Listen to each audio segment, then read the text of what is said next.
नमस्कार दोस्तों। एक बार फिर से आप सभी का टू द पॉइंट चैनल में स्वागत है। दोस्तों, आज के इस क्लास में एनसीईआरटी क्लास 9th की कंप्लीट जियोग्राफी देखेंगे, संपूर्ण भूगोल देखेंगे। सबसे पहले थ्योरी सेक्शन को डिस्कस करेंगे, फिर ऑब्जेक्टिव प्रश्नों को सॉल्व करेंगे। टॉप 75 एनसीईआरटी एमसीक्यू लास्ट में देखेंगे।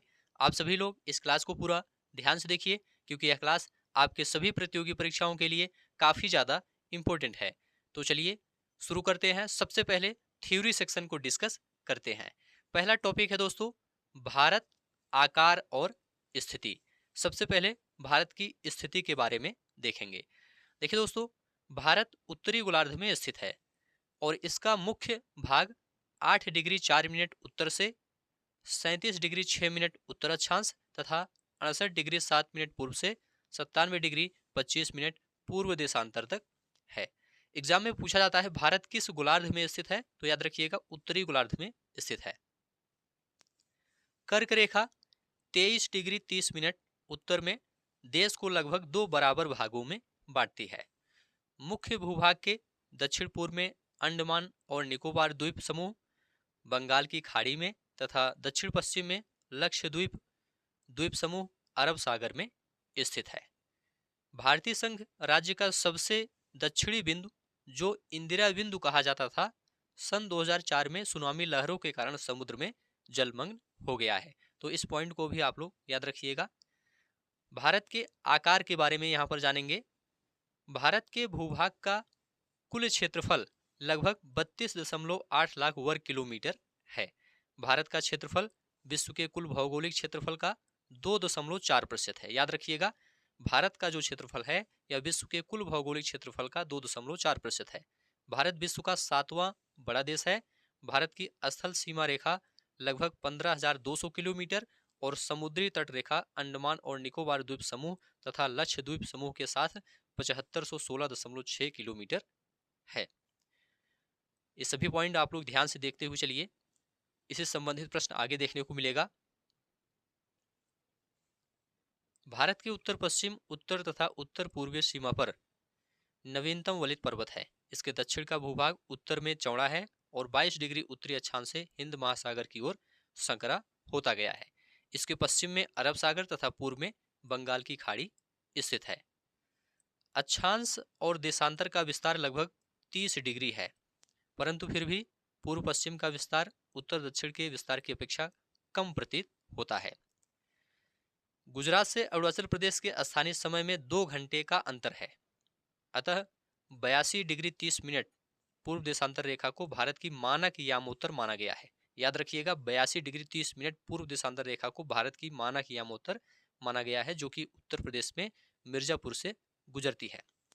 अक्षांश का प्रभाव दक्षिण से उत्तर की ओर दिन और रात की अवधि पर पड़ता है। भारत तथा विश्व। भारतीय भूखंड एशिया महाद्वीप के पूर्व और पश्चिम के मध्य में स्थित है। भारतीय भूभाग एशिया महाद्वीप का दक्षिणी विस्तार है। हिंद महासागर, जो कि पश्चिम में यूरोपीय देशों और पूर्वी एशियाई देशों को मिलाता है, भारत को केंद्रीय स्थिति प्रदान करता है। हिंद महासागर। भारत और यूरोप के बीच दूरी सन 1869 में स्वेज नहर के खुलने से 7000 किलोमीटर कम हो गई है। तो इसे भी आप लोग ध्यान रखिएगा। यहाँ पर भारत आप लोग देख सकते हैं मैप में। यहाँ पर देखिए, ये जो उत्तर से लेकर के दक्षिण तक का जो विस्तार है, ये कितना है, 3214 किलोमीटर है। ठीक है। और पूरब से पश्चिम या पश्चिम से पूरब तक का जो विस्तार है, ये 2933 किलोमीटर है। तो इसे आप लोग याद रखिएगा।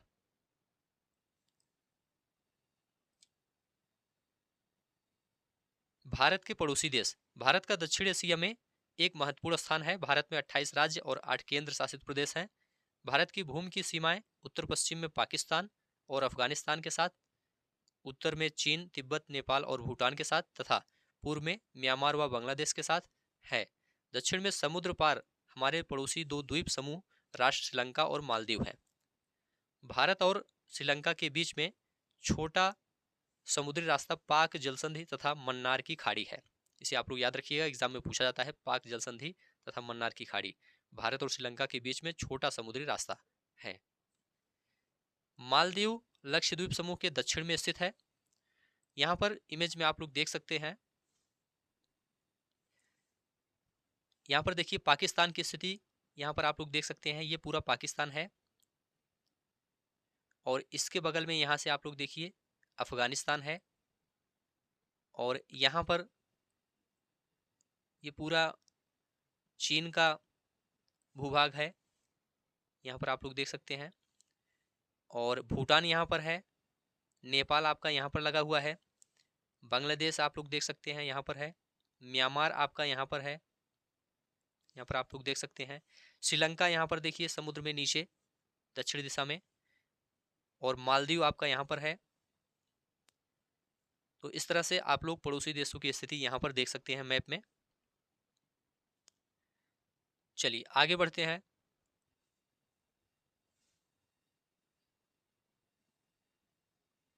सन 1947 से पूर्व भारत में दो प्रकार के राज थे, प्रांत और रियासत।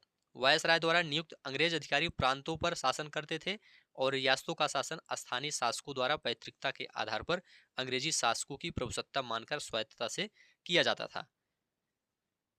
तो इस पॉइंट को आप लोग ध्यान रखिएगा। भारत का भौतिक स्वरूप अगला टॉपिक है। हमारे देश में हर प्रकार की भू आकृतियां पाई जाती हैं, जैसे कि पर्वत, मैदान, मरुस्थल, पठार तथा द्वीप समूह।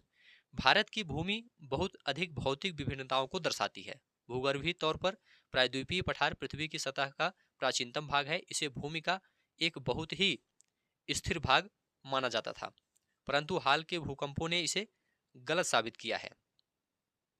हिमाचल एवं उत्तरी मैदान हाल में बनी स्थलाकृतियां हैं। भूगर्भ वैज्ञानिकों के अनुसार हिमालय पर्वत एक अस्थिर भाग है। हिमालय की पूरी पर्वत श्रृंखला एक युवा स्थलाकृति को दर्शाती है, जिसमें ऊंचे शिखर, गहरी घाटियां तथा तेज बहने वाली नदियां हैं। उत्तरी मैदान जलोढ़ निक्षेपों से बने हैं। प्रायद्वीपीय पठार आग्नेय और रूपांतरित शैलों वाली कम ऊंची पहाड़ियों एवं चौड़ी घाटियों से बना हुआ है। मुख्य भौगोलिक विवरण। भारत की भौगोलिक आकृतियों को निम्नलिखित वर्गों में विभाजित किया जा सकता है। पहला है हिमालय पर्वत श्रृंखला, दूसरा है उत्तरी मैदान, तीसरा है प्रायद्वीपीय पठार, चौथा है भारतीय मरुस्थल, पांचवा है तटीय मैदान, और छठा है द्वीप समूह। तो एक एक करके यहाँ पर सभी के बारे में देखेंगे। सबसे पहले हिमालय पर्वत के बारे में यहाँ पर देखेंगे। भारत की उत्तरी सीमा पर विस्तृत हिमालय भूगर्भीय रूप से युवा एवं बनावट के दृष्टिकोण से वलित पर्वत श्रृंखला है। ये पर्वत श्रृंखलाएं पश्चिम पूर्व दिशा में सिंधु से लेकर ब्रह्मपुत्र तक फैली है। हिमालय विश्व की सबसे ऊंची पर्वत श्रेणी है और एक अत्यधिक असम अवरोधों में से एक है।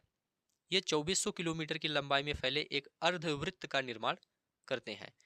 इसकी चौड़ाई कश्मीर में 400 किलोमीटर एवं अरुणाचल में 150 किलोमीटर है। पश्चिमी भाग की अपेक्षा पूर्वी भाग की ऊंचाई में अधिक विविधता पाई जाती है। अपने पूरे देशांतरीय विस्तार के साथ हिमालय को 3 भागों में बांट सकते हैं। इन श्रृंखलाओं के बीच बहुत अधिक संख्या में घाटियां पाई जाती हैं। सबसे उत्तरी भाग में स्थित श्रृंखला को महान या आंतरिक हिमालय या हिमाद्री कहा जाता है।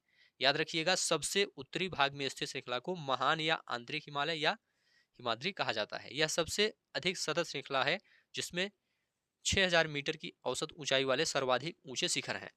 इसमें हिमालय के सभी मुख्य शिखर हैं। हिमालय के कुछ ऊंचे शिखर यहाँ पर दिए गए हैं, आप लोग देख सकते हैं। माउंट एवरेस्ट नेपाल में है, ऊंचाई है 8848 मीटर। कंचनजुंगा यहाँ पर भारत में है, 8598 मीटर। मकालू नेपाल में है, 8481 मीटर। धौलागिरी नेपाल में है, 8172 मीटर ऊंचाई है। नंगा पर्वत भारत में है, 8126 मीटर ऊंचाई है। अन्नपूर्णा नेपाल में है, इसकी ऊंचाई 8078 मीटर है। नंदा देवी भारत में है, 7817 मीटर ऊंचाई है। कामेट भारत में है, 7756 मीटर ऊंचाई है। नामचा बरुगु भारत में है, 7756 मीटर ऊंचाई है इसकी भी। गुरुला मंधाता नेपाल में है, 7728 मीटर इसकी ऊंचाई है। महाल हिमालय के वलय की प्रकृति असममित है। हिमालय के इस भाग का क्रोड ग्रेनाइट का बना हुआ है। किसका? ग्रेनाइट का बना हुआ है। यह श्रृंखला हमेशा बर्फ से ढकी रहती है और इससे बहुत सी हिमानियों का प्रवाह होता है। हिमाद्री के दक्षिण में स्थित श्रृंखला सबसे अधिक असम है एवं हिमाचल या निम्न हिमालय के नाम से जानी जाती है। याद रखिएगा, हिमाद्री के दक्षिण में स्थित श्रृंखला सबसे अधिक असम है एवं हिमाचल या निम्न हिमालय के नाम से जानी जाती है। इन श्रृंखलाओं का निर्माण मुख्यतः अत्यधिक संपीड़ित तथा परिवर्तित शैलों से हुआ है। इनकी ऊंचाई 3700 मीटर से 4500 मीटर के बीच तथा औसत चौड़ाई 50 किलोमीटर है। जबकि पीर पंजाल श्रृंखला सबसे लंबी तथा सबसे महत्वपूर्ण श्रृंखला है।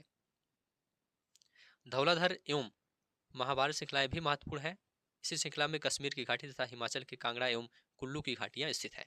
तो हिमालय आप लोग यहाँ पर देख सकते हैं, हिमालय पर्वत। इस क्षेत्र को पहाड़ी नगरों के लिए जाना जाता है। हिमालय की सबसे बाहरी श्रृंखला को शिवालिक कहा जाता है। याद रखिएगा, सबसे बाहरी श्रृंखला को क्या कहा जाता है? शिवालिक कहा जाता है। इनकी चौड़ाई 10 से 50 किलोमीटर तथा ऊंचाई 900 से 1100 मीटर के बीच है। ये श्रृंखलाएं उत्तर में स्थित मुख्य हिमालय की श्रृंखलाओं से नदियों द्वारा लाई गई असंपीड़ित अवसादों से बनी है। ये घाटियां बजरी तथा जलोढ़ की मोटी परत से ढकी हुई हैं। निम्न हिमाचल तथा शिवालिक के बीच में स्थित लंबोद घाटी को दून के नाम से जाना जाता है। कुछ प्रसिद्ध दून यहाँ पर हैं: देहरादून, कोटली दून, पाटली दून। सतलुज एवं सिंधु के बीच स्थित हिमालय के भाग को पंजाब हिमालय के नाम से जाना जाता है, लेकिन पश्चिम से पूर्व तक क्रमशः इसे कश्मीर तथा हिमाचल हिमालय के नाम से भी जाना जाता है। सतलुज तथा काली नदियों के बीच स्थित हिमालय के भाग को कुमाऊं हिमालय के नाम से भी जाना जाता है, कुमाऊं हिमालय के नाम से भी जाना जाता है। काली तथा तीस्ता नदियां नेपाल हिमालय का एवं तीस्ता एवं दिहांग नदियां असम हिमालय का सीमांकन करती हैं। ब्रह्मपुत्र हिमालय की सबसे पूर्वी सीमा बनाती है। दिहांग महाखड्ड गार्ज के बाद हिमालय दक्षिण की ओर एक तीखा मोड़ बनाते हुए भारत की पूर्वी सीमा के साथ फैल जाता है। इन्हें पूर्वांचल या पूर्वी पहाड़ियों तथा पर्वत श्रृंखलाओं के नाम से जाना जाता है। पूर्वांचल में पटकाई, नागा, मिजो तथा मणिपुर पहाड़ियां शामिल हैं। उत्तरी मैदान के बारे में यहाँ पर देखेंगे। उत्तरी मैदान 3 प्रमुख नदी प्रणालियों सिंधु, गंगा एवं ब्रह्मपुत्र तथा इनकी सहायक नदियों से बना है।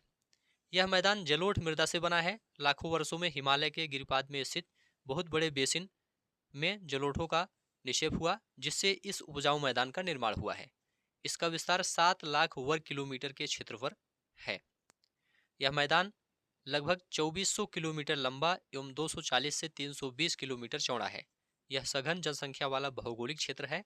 समृद्ध मृदा आवरण, पर्याप्त पानी की उपलब्धता एवं अनुकूल जलवायु के कारण कृषि की दृष्टि से यह भारत का अत्यधिक उत्पादक क्षेत्र है।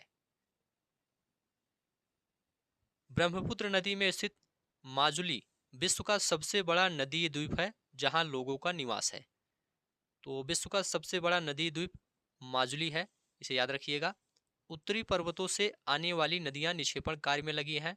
नदी के निचले भागों में ढाल कम होने के कारण नदी की गति कम हो जाती है, जिसके परिणाम स्वरूप नदियां द्वीपों का निर्माण होता है। नदी द्वीपों का निर्माण होता है। ये नदियां अपने निचले भाग में गाद एकत्र हो जाने के कारण बहुत सी धाराओं में बट जाती हैं। इन धाराओं को वितरिकाएं कहा जाता है।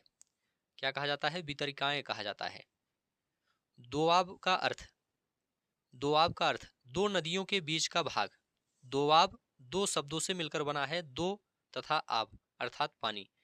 इसी प्रकार पंजाब भी 2 शब्दों से मिलकर बना है, पंज का अर्थ है 5 तथा आब का अर्थ है पानी। उत्तरी मैदान के पश्चिमी भाग को पंजाब का मैदान कहा जाता है। सिंधु तथा इसकी सहायक नदियां झेलम, चिनाब, रावी, ब्यास तथा सतलुज हिमालय से निकलती हैं। गंगा के मैदान का विस्तार घग्गर तथा तीस्ता नदियों के बीच है। यह उत्तरी भारत में हरियाणा, दिल्ली, उत्तर प्रदेश, बिहार, झारखंड के कुछ भाग तथा पश्चिम बंगाल में फैला है। ब्रह्मपुत्र का मैदान इसके पूर्व विशेषकर असम में स्थित है। नदियां पर्वतों से नीचे उतरते समय शिवालिक की ढाल पर 8 से 16 किलोमीटर के चौड़ी पट्टी में गुटिका का निक्षेपण करती हैं। इसे भाबर के नाम से जाना जाता है। सभी सरिताएं इस भाबर पट्टी में विलुप्त हो जाती हैं। इस पट्टी के दक्षिण में ये सरिताएं एवं नदियां पुनः निकल आती हैं एवं नम तथा दलदली क्षेत्र का निर्माण करती हैं, जिसे तराई कहा जाता है। आप लोग सभी पॉइंट को ध्यान से देखते हुए चलिए, इसी से संबंधित प्रश्न आगे देखने को मिलेगा। उत्तरी मैदान का सबसे विशालतम भाग पुराने जलोढ़ का बना है। वे नदियों के बाद वाले मैदान के ऊपर स्थित है तथा वेदिका जैसी आकृति प्रदर्शित करते हैं। इस भाग को भांगर के नाम से जाना जाता है। इस क्षेत्र की मृदा में चूनेदार निक्षेप पाए जाते हैं, जिसे स्थानीय भाषा में कंकड़ कहा जाता है। बाढ़ वाले मैदानों के नए तथा युवा निक्षेपों को खादर कहा जाता है। इनका लगभग प्रत्येक वर्ष पुनर्निर्माण होता है, इसलिए ये उपजाऊ होते हैं तथा गहन खेती के लिए आदर्श होते हैं। प्रायद्वीपीय पठार के बारे में यहाँ पर देखेंगे। प्रायद्वीपीय पठार एक मेज की आकृति वाला स्थल है, जो पुराने क्रिस्टलीय, आग्नेय तथा रूपांतरित शैलों से बना हुआ है। यह दोस्तों गोंडवाना भूमि के टूटने एवं अपवाह के कारण बना था।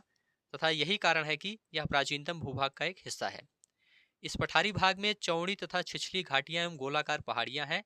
इस पठार के दो मुख्य भाग हैं, मध्य उच्च भूमि तथा दक्कन का पठार। नर्मदा के नर्मदा नदी के उत्तर में प्रायद्वीपीय पठार का वह भाग जो कि मालवा के पठार के अधिकतर भागों पर फैला है, उसे मध्य उच्च भूमि के नाम से जाना जाता है। विंध्य श्रृंखला दक्षिण में सतपुड़ा श्रृंखला तथा उत्तर पश्चिम में अरावली से घिरी है। पश्चिम में यह धीरे धीरे राजस्थान के बलूच तथा पथरीले मरुस्थल से मिल जाता है। इस क्षेत्र में बहने वाली नदियां चंबल, सिंध, बेतवा तथा केन दक्षिण पश्चिम से उत्तर पूर्व की तरफ बहती हैं।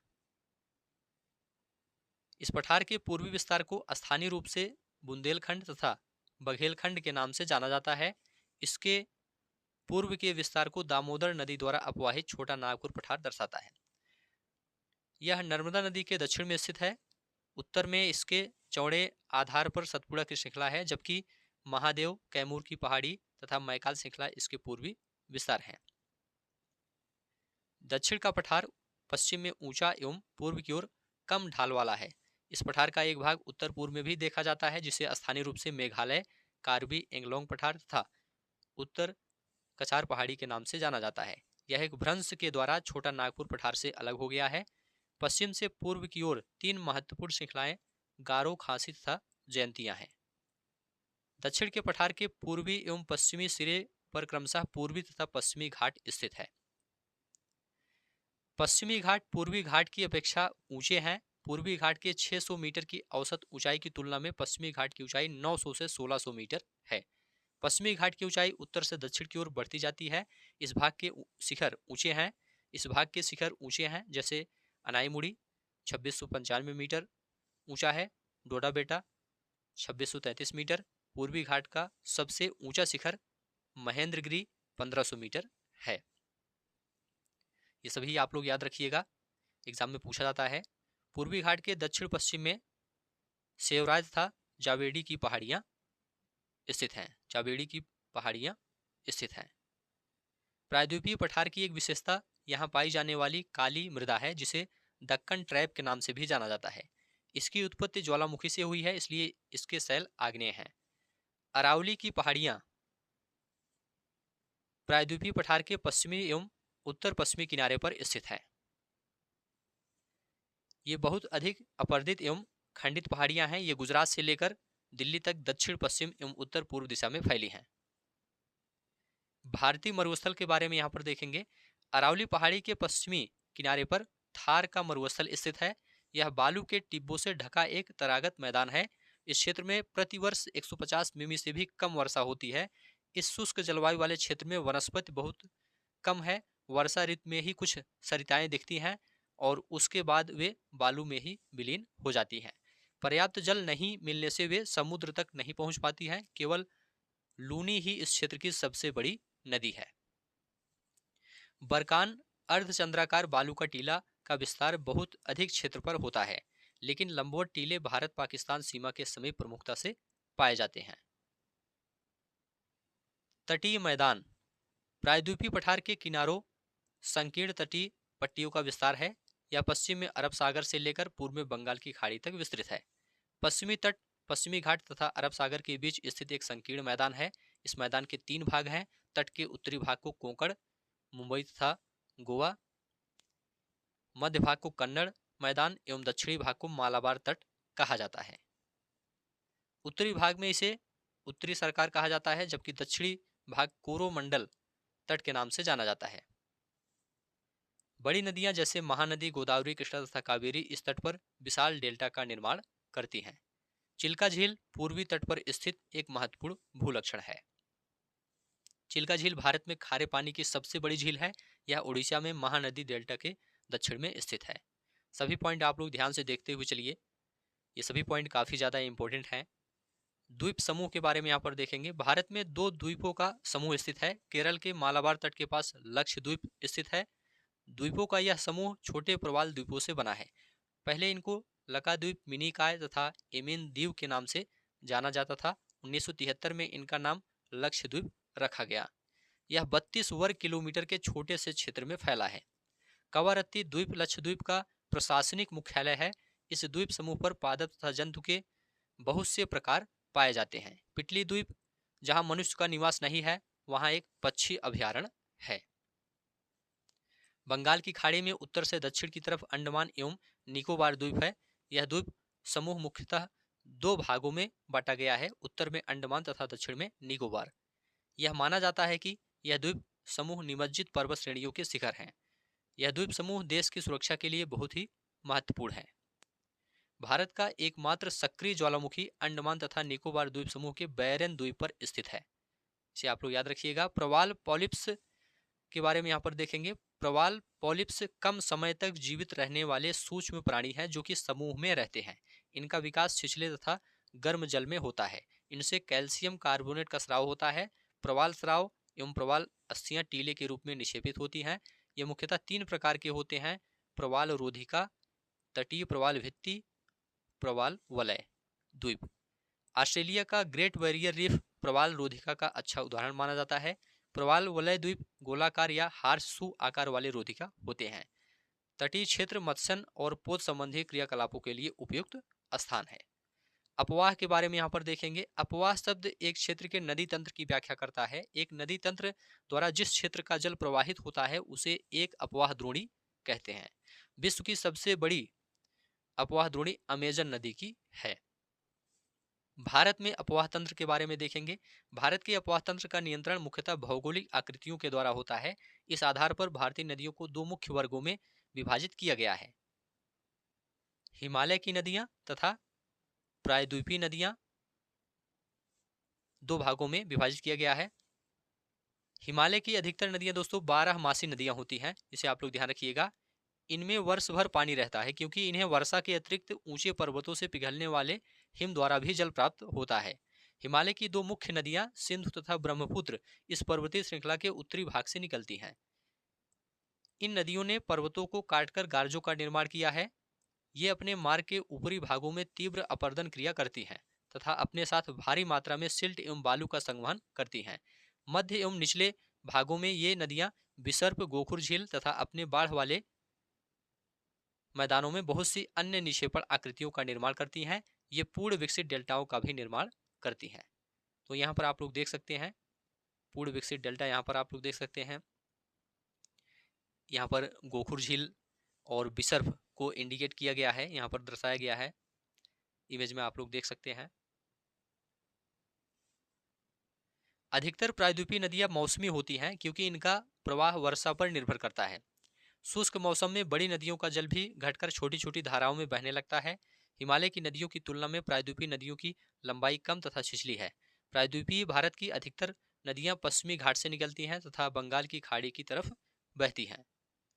हिमालय की नदियां सिंधु, गंगा तथा ब्रह्मपुत्र हिमालय से निकलने वाली प्रमुख नदियां हैं। ये नदियां लंबी हैं तथा अनेक महत्वपूर्ण एवं बड़ी सहायक नदियां आकर इनमें मिलती हैं। किसी नदी तथा उसकी सहायक नदियों को नदी तंत्र कहा जाता है। यहाँ पर सिंधु नदी तंत्र के बारे में देखेंगे। सिंधु नदी का उद्गम मानसरोवर झील के निकट तिब्बत में है, इसे आप लोग याद रखिएगा। पश्चिम की ओर बहती हुई यह नदी भारत में लद्दाख से प्रवेश करती है। इस भाग में यह एक बहुत ही सुंदर दर्शनीय गार्ज का निर्माण करती है। इस क्षेत्र में बहुत सी सहायक नदियां जैसे जास्कर, नुब्रा, श्योक, हुंजा इस नदी में मिलती हैं। सिंधु नदी बलूचिस्तान तथा गिलगित से बहते हुए अटक में पर्वतीय क्षेत्र से बाहर निकलती हैं। सतलुज, ब्यास, रावी, चेनाब तथा झेलम आपस में मिलकर पाकिस्तान में मिठानकोट के पास सिंधु नदी में मिल जाती है। इसके बाद यह नदी दक्षिण की तरफ बहती है। अंत में कराची से पूर्व की ओर अरब सागर में मिल जाती है। सिंधु नदी के मैदान का ढाल बहुत धीमा है। सिंधु द्रोणी का 1/3 से कुछ अधिक भाग भारत के जम्मू कश्मीर, लद्दाख, हिमाचल तथा पंजाब में तथा शेष भाग पाकिस्तान में स्थित है। 2900 किलोमीटर लंबी सिंधु नदी विश्व की लंबी नदियों में से एक है। सिंधु नदी की लंबाई 2900 किलोमीटर है। सिंधु जल समझौता संधि के अनुच्छेदों 1960 के अनुसार भारत इस नदी प्रक्रम के संपूर्ण जल का केवल 20% जल उपयोग कर सकता है। इस जल का उपयोग हम पंजाब, हरियाणा एवं राजस्थान के दक्षिण पश्चिम भागों में सिंचाई के लिए करते हैं। यहाँ पर गंगा नदी तंत्र के बारे में अब देखेंगे। गंगा की मुख्य धारा भागीरथी, गंगोत्री, हिमानी से निकलती है तथा अलकनंदा उत्तराखंड के देवप्रयाग में इससे मिलती है। हरिद्वार के पास गंगा पर्वतीय भाग को छोड़कर मैदानी भाग में प्रवेश करती है। हिमालय से निकलने वाली बहुत सी नदियां आकर गंगा में मिलती हैं। इनमें से कुछ प्रमुख नदियां हैं यमुना, घाघरा, गंडक तथा कोसी। यमुना नदी हिमालय के यमुनोत्री हिमानी से निकलती है। यह गंगा के दाहिने किनारे के समानांतर बहती है तथा इलाहाबाद में गंगा में मिल जाती है। घाघरा, गंडक तथा कोसी नेपाल हिमालय से निकलती हैं। इसके कारण प्रत्येक वर्ष उत्तरी मैदान के कुछ हिस्से में बाढ़ आती है, जिससे बड़े पैमाने पर जान माल का नुकसान होता है। लेकिन ये वे नदियां हैं जो मिट्टी को उपजाऊपन प्रदान कर कृषि योग्य भूमि बना देती हैं। प्रायद्वीपीय उच्चभूमि से आने वाली मुख्य सहायक नदियां चंबल, बेतवा तथा सोन हैं। ये अर्ध शुष्क क्षेत्रों से निकलती हैं। इनकी लंबाई कम तथा इनमें पानी की मात्रा भी कम होती है। बाएं तथा दाहिने किनारे की सहायक नदियों के जल से परिपूर्ण होकर गंगा पूर्व दिशा में पश्चिम बंगाल के फरक्का तक बहती है। यह गंगा डेल्टा का सबसे उत्तरी बिंदु है। यहाँ नदी दो भागों में बढ़ जाती है। भागीरथी हुगली, जो इसकी एक वितरिका है, दक्षिण की तरफ बहती है तथा डेल्टा के मैदान से होते हुए बंगाल की खाड़ी में मिल जाती है। मुख्य धारा दक्षिण की ओर बहती हुई बांग्लादेश में प्रवेश करती है एवं ब्रह्मपुत्र नदी इससे आकर मिल जाती है। अंतिम चरण में गंगा और ब्रह्मपुत्र समुद्र में विलीन होने से पहले मेघना के नाम से जानी जाती है। गंगा एवं ब्रह्मपुत्र के जल वाली वृहद नदी गंगा की खाड़ी में मिल जाती है। इन नदियों के द्वारा बनाए गए डेल्टा को सुंदरवन डेल्टा के नाम से जाना जाता है। सुंदरवन डेल्टा का नाम वहां पाए जाने वाले सुंदरी पादप से लिया गया है। सुंदरवन डेल्टा विश्व का सबसे बड़ा एवं तेजी से वृद्धि करने वाला डेल्टा है। यहाँ रॉयल बंगाल टाइगर भी पाए जाते हैं। गंगा की लंबाई 2500 किलोमीटर से अधिक है। अंबाला नगर सिंधु तथा गंगा नदी तंत्रों के बीच जल विभाजक पर स्थित है। अंबाला से सुंदरवन तक मैदान की लंबाई लगभग 1800 किलोमीटर है, परंतु इसके ढाल में गिरावट मुश्किल से 300 मीटर है। दूसरे शब्दों में प्रति 6 किलोमीटर की दूरी पर ढाल में गिरावट केवल 1 मीटर है। इसलिए इन नदियों में अनेक बड़े बड़े विसर्ग बन जाते हैं। नमामि गंगे परियोजना एक एकीकृत संरक्षण मिशन है। इसमें राष्ट्रीय नदी गंगा से संबंधित दो उद्देश्यों, प्रदूषण के प्रभाव को कम करना तथा उसके संरक्षण और कायाकल्प को पूरा किया जा सके। ब्रह्मपुत्र नदी तंत्र के बारे में यहाँ पर देखेंगे। ब्रह्मपुत्र नदी तिब्बत के मानसरोवर झील के पूर्व तथा सिंधु एवं सतलज के स्रोतों के काफी नजदीक से निकलती है। इसकी लंबाई सिंधु से कुछ अधिक है, परंतु इसका अधिकतर मार्ग भारत से बाहर स्थित है। यह हिमालय के समानांतर पूर्व की ओर बहती है। नामचा बारवा शिखर 7757 मीटर के पास पहुंचकर यह अंग्रेजी के यू अक्षर जैसा मोड़ बनाकर भारत के अरुणाचल प्रदेश में गार्ज के माध्यम से प्रवेश करती है। नामचा बारवा शिखर की ऊंचाई 7757 मीटर है। यहाँ इसे दिहांग के नाम से जाना जाता है तथा दिबांग, लोहित, केनुला एवं दूसरी सहायक नदियां इससे मिलकर असम में ब्रह्मपुत्र का निर्माण करती हैं। सभी पॉइंट आप लोग देखते हुए चलिए, इससे संबंधित प्रश्न आगे देखने को मिलेगा। ब्रह्मपुत्र को तिब्बत में सांगपो एवं बांग्लादेश में जमुना कहा जाता है। ब्रह्मपुत्र को तिब्बत में सांगपो एवं बांग्लादेश में जमुना कहा जाता है। तिब्बत एक शीत एवं शुष्क क्षेत्र है, अतः यहाँ इस नदी में जल एवं सिल्ट की मात्रा बहुत कम होती है। भारत में यह उच्च वर्षा वाले क्षेत्र से होकर गुजरती है। यहाँ नदी में जल एवं सिल्ट की मात्रा बढ़ जाती है। असम में ब्रह्मपुत्र अनेक धाराओं में बहकर एक गुम्फित नदी के रूप में बहती है तथा बहुत से नदी द्वीपों का निर्माण करती है। प्रत्येक वर्ष वर्षा ऋतु में यह नदी अपने किनारों से ऊपर बहने लगती है एवं बाढ़ के द्वारा असम तथा बांग्लादेश में बहुत अधिक क्षति पहुंचाती है। उत्तर भारत की अन्य नदियों के विपरीत ब्रह्मपुत्र नदी में सिल्ट निक्षेपण की मात्रा बहुत अधिक होती है। इसके कारण नदी की सतह बढ़ जाती है और यह बार बार अपनी धारा के मार्ग में परिवर्तन लाती है। प्रायद्वीपीय नदियां। प्रायद्वीपीय भारत में मुख्य जल विभाजक का निर्माण पश्चिमी घाट द्वारा होता है, जो पश्चिमी तट के निकट उत्तर से दक्षिण की ओर स्थित है। प्रायद्वीपीय भाग की अधिकतर मुख्य नदियां जैसे महानदी, गोदावरी, कृष्णा तथा कावेरी पूर्व की ओर बहती हैं तथा बंगाल की खाड़ी में गिरती हैं। ये नदियां अपने मुहाने पर डेल्टा का निर्माण करती हैं।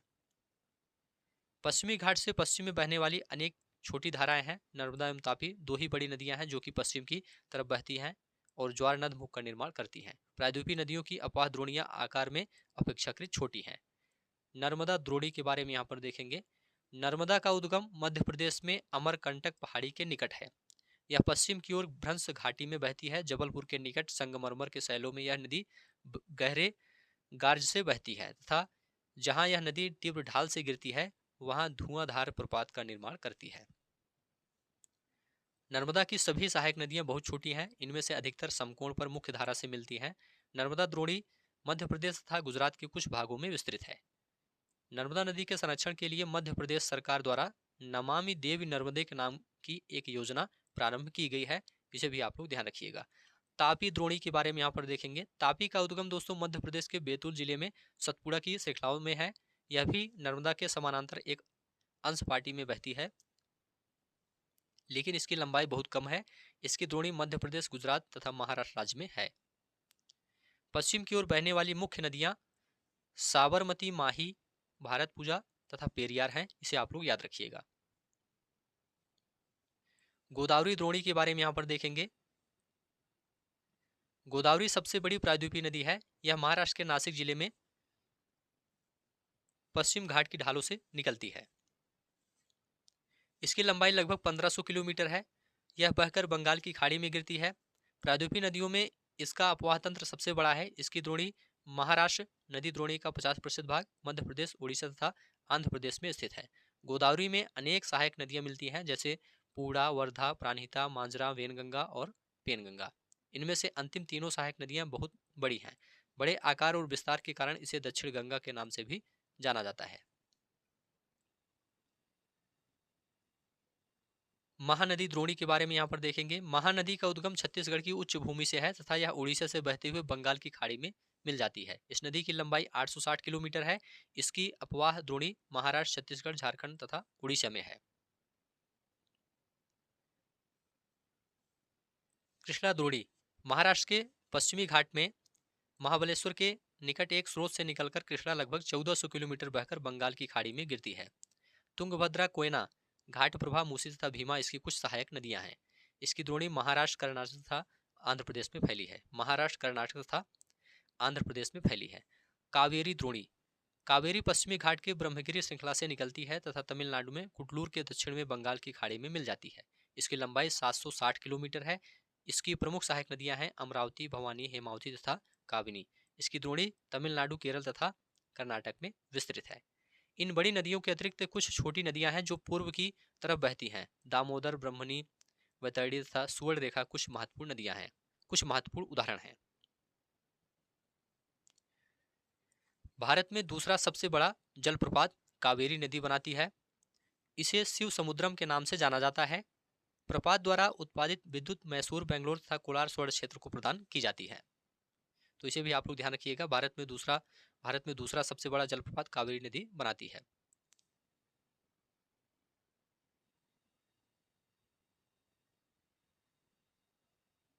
पृथ्वी के धरातल का लगभग 71% भाग जल से ढका हुआ है, लेकिन इसका 97% जल लवणी है।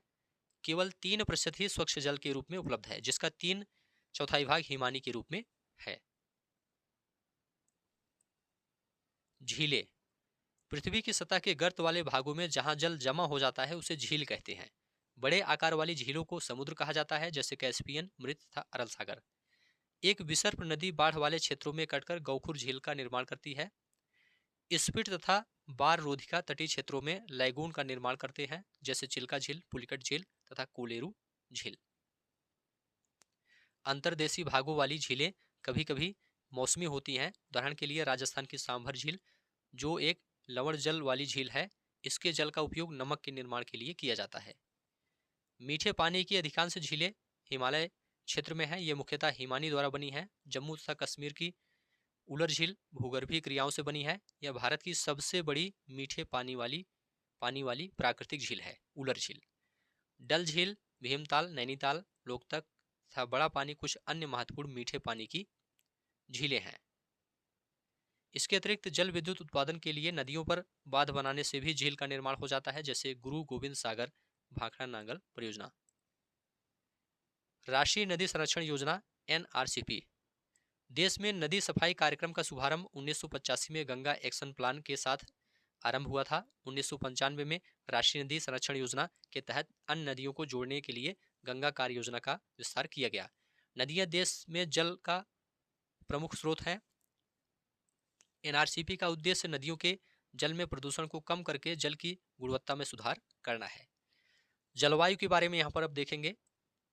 एक विशाल क्षेत्र में लंबे समयावधि 30 वर्ष से अधिक में मौसम की अवस्थाओं तथा विविधताओं का कुल योग ही जलवायु है। भारत की जलवायु को मानसूनी जलवायु कहा जाता है।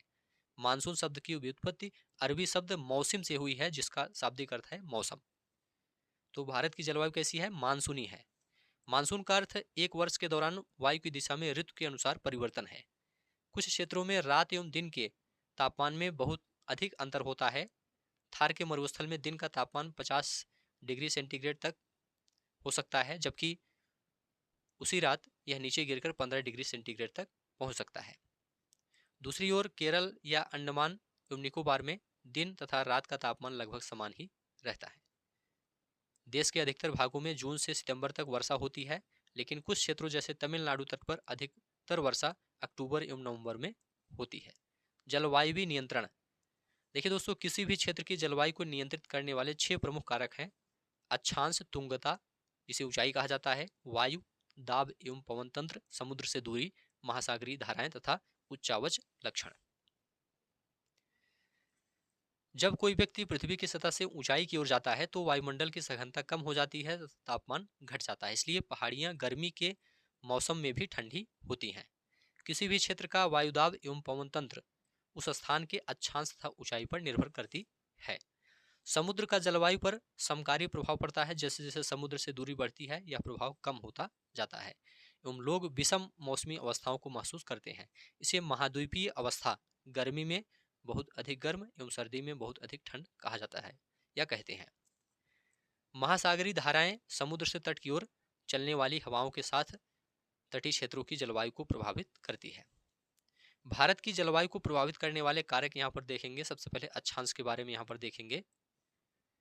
कर्कवृत्त देश के मध्य भाग, पश्चिम में कच्छ के रण से लेकर पूर्व में मिजोरम से होकर गुजरती है। देश का लगभग आधा भाग कर्कवृत्त के दक्षिण में स्थित है, जो उष्णकटिबंधीय क्षेत्र है। कर्कवृत्त के उत्तर में इससे शेष भाग उपोष्णकटिबंधीय है। इसलिए भारत की जलवायु में उष्णकटिबंधीय जलवायु एवं उपोष्णकटिबंधीय जलवायु दोनों की विशेषताएं उपस्थित है। ऊंचाई। भारत के उत्तर में हिमालय पर्वत है। इसकी ऊंचाई लगभग 6000 मीटर है। भारत का तटीय क्षेत्र भी विशाल है, जहां अधिकतम ऊंचाई लगभग 30 मीटर है। हिमालय मध्य एशिया से आने वाली ठंडी हवाओं को भारतीय उपमहाद्वीप में प्रवेश करने से रोकता है। इन्हीं पर्वतों के कारण इस क्षेत्र में मध्य एशिया की तुलना में ठंड कम पड़ती है। वायु दाब एवं पवन। भारत में जलवायु तथा संबंधित मौसमी अवस्थाएं निम्नलिखित वायुमंडलीय अवस्थाओं से संचालित होती हैं। वायु दाब एवं धरातली पवनें, ऊपरी वायु परिसंचरण तथा पश्चिमी चक्रवाती विक्षोभ एवं उष्णकटिबंधीय चक्रवात। देखिए दोस्तों, भारत उत्तर पूर्वी व्यापारिक पवनों वाले क्षेत्र में स्थित है। ये पवनें उत्तरी गोलार्ध के उपोष्णकटिबंधीय उच्च दाब पट्टियों से उत्पन्न होती हैं। ये दक्षिण की ओर बहती कोरियोलिस बल के कारण दाहिनी ओर विक्षेपित होकर विषुवतीय निम्न दाब वाले क्षेत्र की ओर बढ़ती हैं। सामान्यतः इन पवनों में नमी की मात्रा बहुत कम होती है, क्योंकि ये स्थलीय भागों पर उत्पन्न होती हैं एवं बहती हैं। इसलिए इन पवनों के द्वारा वर्षा कम या नहीं होती है। कोरियोलिस बल क्या है? पृथ्वी के घूर्णन के कारण उत्पन्न आभासी बल को कोरियोलिस बल कहते हैं। इस बल के कारण पवनें उत्तरी गोलार्ध में दाहिनी ओर तथा दक्षिणी गोलार्ध में बाईं ओर विक्षेपित हो जाती हैं। इसे फेरेल का नियम भी कहा जाता है। भारत की वायुदाब एवं पवन तंत्र अद्वितीय है। शीत ऋतु में हिमालय के उत्तर में उच्च दाब होता है। वायु दक्षिण में स्थित हिंद महासागर के उच्च दाब वाले क्षेत्र से दक्षिण पूर्वी दिशा में बहते हुए विषुवत वृत्त को पार कर दाहिनी ओर मुड़ते हुए भारतीय उपमहाद्वीप पर स्थित निम्न दाब की ओर बहने लगती है। इन्हें दक्षिण पश्चिम मानसून पवनों के नाम से जाना जाता है। ये पवनें कोष्ण महासागरों के ऊपर से बहती हैं, नमी ग्रहण करती हैं तथा भारत की मुख्य भूमि पर वर्षा करती हैं। इस प्रदेश में ऊपरी वायु परिसंचरण पश्चिमी प्रवाह के प्रभाव में रहता है। इस प्रवाह का एक मुख्य घटक जेट धारा है। जेट धाराएं लगभग 27 डिग्री से 30 डिग्री उत्तर अक्षांशों के बीच स्थित होती हैं, इसलिए इन्हें उपोष्णकटिबंधीय पश्चिमी जेट धाराएं कहा जाता है। भारत में ये जेट धाराएं ग्रीष्म ऋतु को छोड़कर पूर्वी वर्ष हिमालय के दक्षिण में प्रवाहित होती हैं।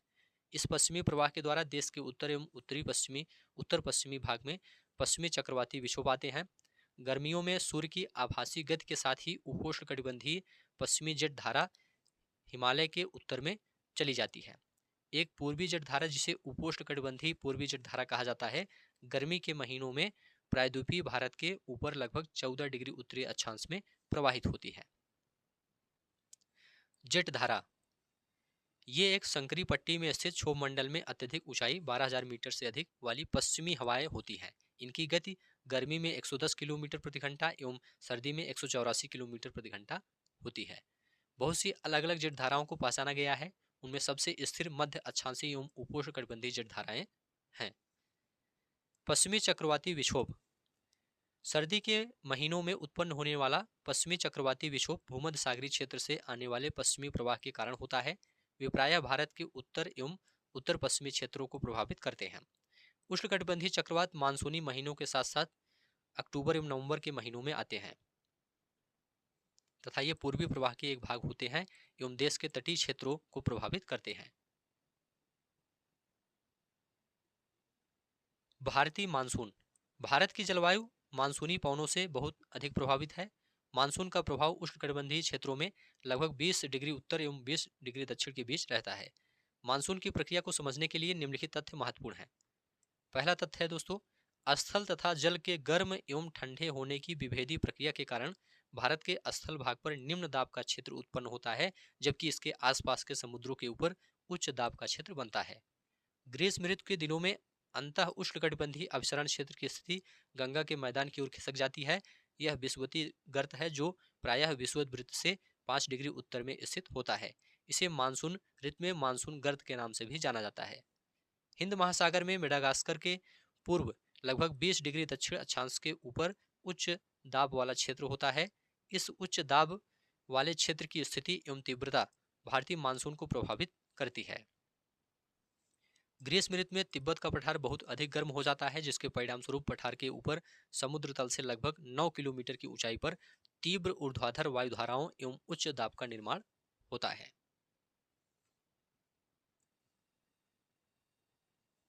ग्रीष्म ऋतु में हिमालय के उत्तर पश्चिमी जेट धाराओं का तथा भारतीय प्रायद्वीप के ऊपर उष्णकटिबंधीय पूर्वी जेट धाराओं का प्रभाव होता है। जब दक्षिण प्रशांत महासागर के उष्णकटिबंधीय पूर्वी भाग में उच्च दाब होता है, तब हिंद महासागर के उष्णकटिबंधीय पूर्वी भाग में निम्न दाब होता है। लेकिन कुछ विशेष वर्षों में वायु दाब की स्थिति विपरीत हो जाती है तथा पूर्वी प्रशांत महासागर के ऊपर हिंद महासागर की तुलना में निम्न दाब का क्षेत्र बन जाता है। दाब की अवस्था में इस नियतकालिक परिवर्तन को दक्षिणी दोलन के नाम से जाना जाता है। डार्विन उत्तरी ऑस्ट्रेलिया तथा ताहिती के दाब के अंतर की गणना मानसून की तीव्रता के पूर्वानुमान के लिए की जाती है। अगर दाब का अंतर ऋणात्मक है तो इसका अर्थ होगा औसत से कम तथा विलंब से आने वाला मानसून। एल नीनो दक्षिणी दोलन से जुड़ा हुआ एक लक्षण है। यह एक गर्म समुद्री जलधारा है जो पेरू की ठंडी धारा के स्थान पर प्रत्येक 2 या 5 वर्ष के अंतराल में पेरू तट से होकर बहती है। दाब की अवस्था में परिवर्तन का संबंध एल नीनो से है, इसलिए इस परिघटना को एनसो कहा जाता है। अंतः उष्णकटिबंधीय अभिसरण क्षेत्र ये विषुवतीय अक्षांशों में विस्तृत गर्त एवं निम्न दाब का क्षेत्र होता है। यहीं पर उत्तर पूर्वी एवं दक्षिण पूर्वी व्यापारिक पवनें आपस में मिलती हैं। यह अभिसरण क्षेत्र विषुवत वृत्त के लगभग समानांतर होता है, लेकिन सूर्य की आभासी गति के साथ साथ यह उत्तर या दक्षिण की ओर खिसकता है। एल नीनो सभी पॉइंट आप लोग ध्यान से देखते हुए चलिए। ठंडी पेरू जलधारा के स्थान पर अस्थायी तौर पर गर्म जलधारा के विकास को एल नीनो का नाम दिया गया है। एल नीनो स्पेनिश शब्द है जिसका अर्थ होता है बच्चा तथा जो कि बेबी क्राइस्ट को व्यक्त करता है, क्योंकि यह धारा क्रिसमस के समय बहना शुरू करती है। क्रिसमस के समय बहना शुरू करती है। एल नीनो की उपस्थिति समुद्र को सतह के तापमान को बढ़ा देती है तथा उस क्षेत्र में व्यापारिक पवनों को शिथिल कर देती है। मानसून का आगमन तथा वापसी व्यापारिक पवनों के विपरीत मानसूनी पवनें नियमित नहीं हैं, लेकिन ये स्पंदमान प्रकृति की होती हैं। उष्णकटिबंधीय समुद्रों के ऊपर प्रवाह के दौरान ये विभिन्न वायुमंडलीय अवस्थाओं से प्रभावित होती हैं। मानसून का समय जून के आरंभ से लेकर मध्य सितंबर तक 100 से 120 दिनों के बीच होता है। इसके आगमन के समय सामान्य वर्षा में अचानक वृद्धि हो जाती है तथा लगातार कई दिनों तक यह जारी रहती है। इसे मानसून प्रस्फोट कहते हैं। जून के प्रथम सप्ताह में मानसून भारतीय प्रायद्वीप के दक्षिणी छोर से प्रवेश करता है। इसके बाद यह दो भागों में बढ़ जाता है, अरब सागर शाखा एवं बंगाल की खाड़ी शाखा। अरब सागर शाखा लगभग 10 दिन बाद 10 जून के आसपास मुंबई पहुंचती है। यह एक तीव्र प्रगति है। बंगाल की खाड़ी शाखा भी तीव्रता से आगे की ओर बढ़ती है तथा जून के प्रथम सप्ताह में असम पहुंच जाती है।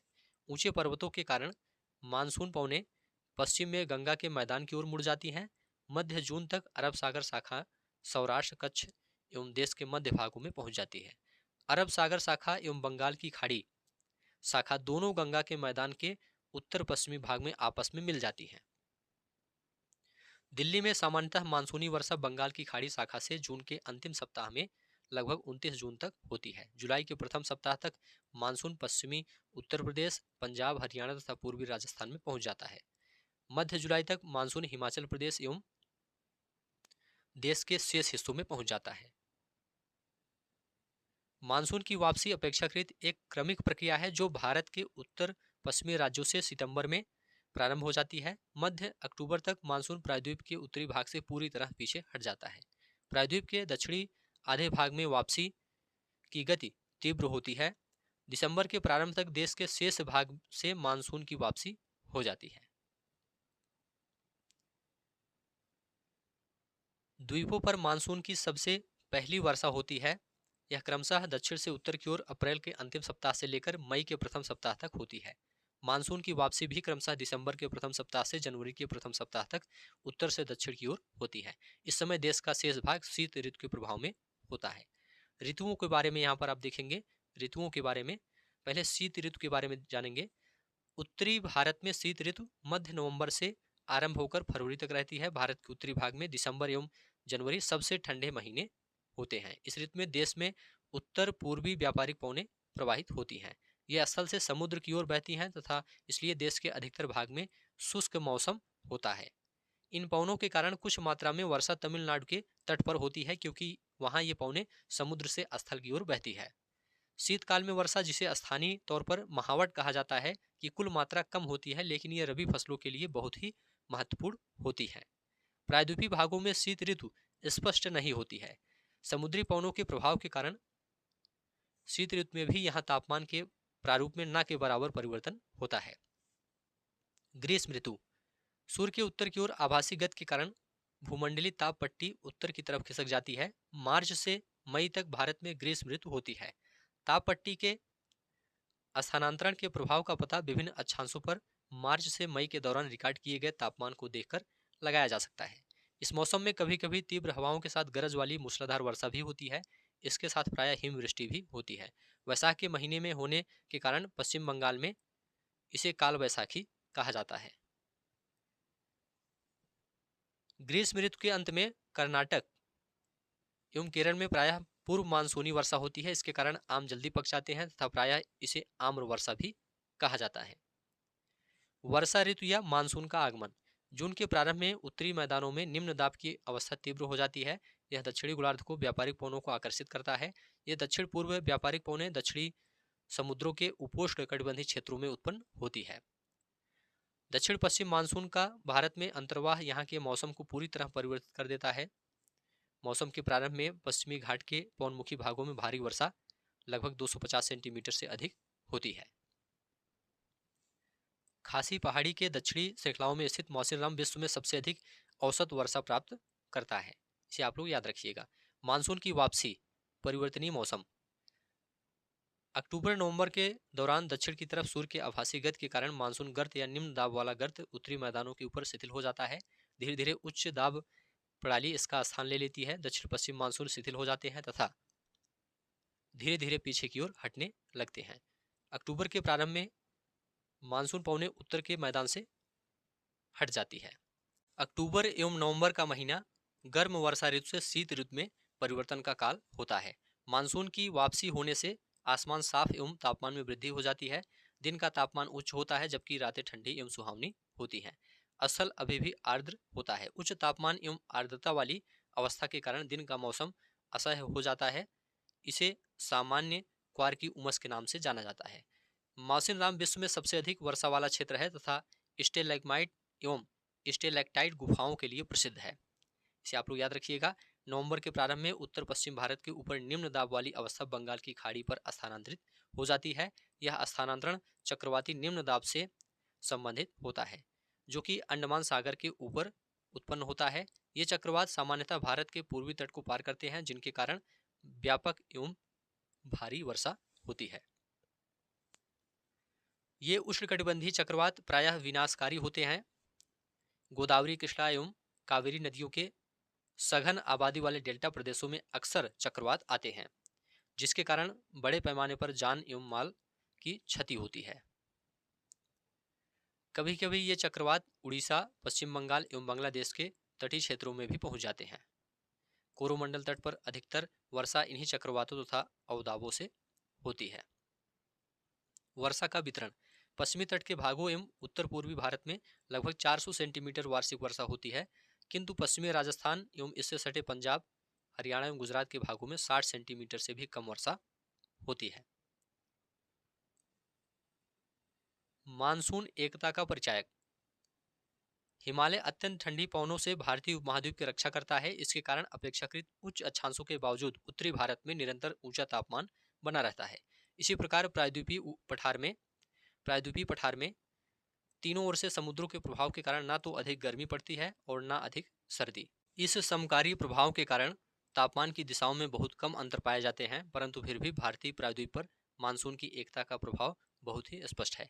प्राकृतिक वनस्पति तथा वन्य प्राणी हमारा देश भारत विश्व के मुख्य 12 जैव विविधता वाले देशों में से एक है। लगभग 47,000 विभिन्न जातियों के पौधे पाए जाने के कारण यह देश विश्व में 10वें स्थान पर और एशिया के देशों में चौथे स्थान पर है। भारत में लगभग 15,000 फूलों के पौधे हैं, जो कि विश्व में फूलों के पौधों का 6% है। इस देश में बहुत से बिना फूलों के पौधे हैं, जैसे कि फर्ण, शैवाल तथा कवक भी पाए जाते हैं। भारत में लगभग 90,000 जातियों के जानवर तथा विभिन्न प्रकार की मछलियां ताजे तथा समुद्री पानी की पाई जाती हैं। प्राकृतिक वनस्पति का अर्थ है कि वनस्पति का वह भाग जो कि मनुष्य की सहायता के बिना अपने आप पैदा होता है और लंबे समय तक उस पर मानवीय प्रभाव नहीं पड़ता।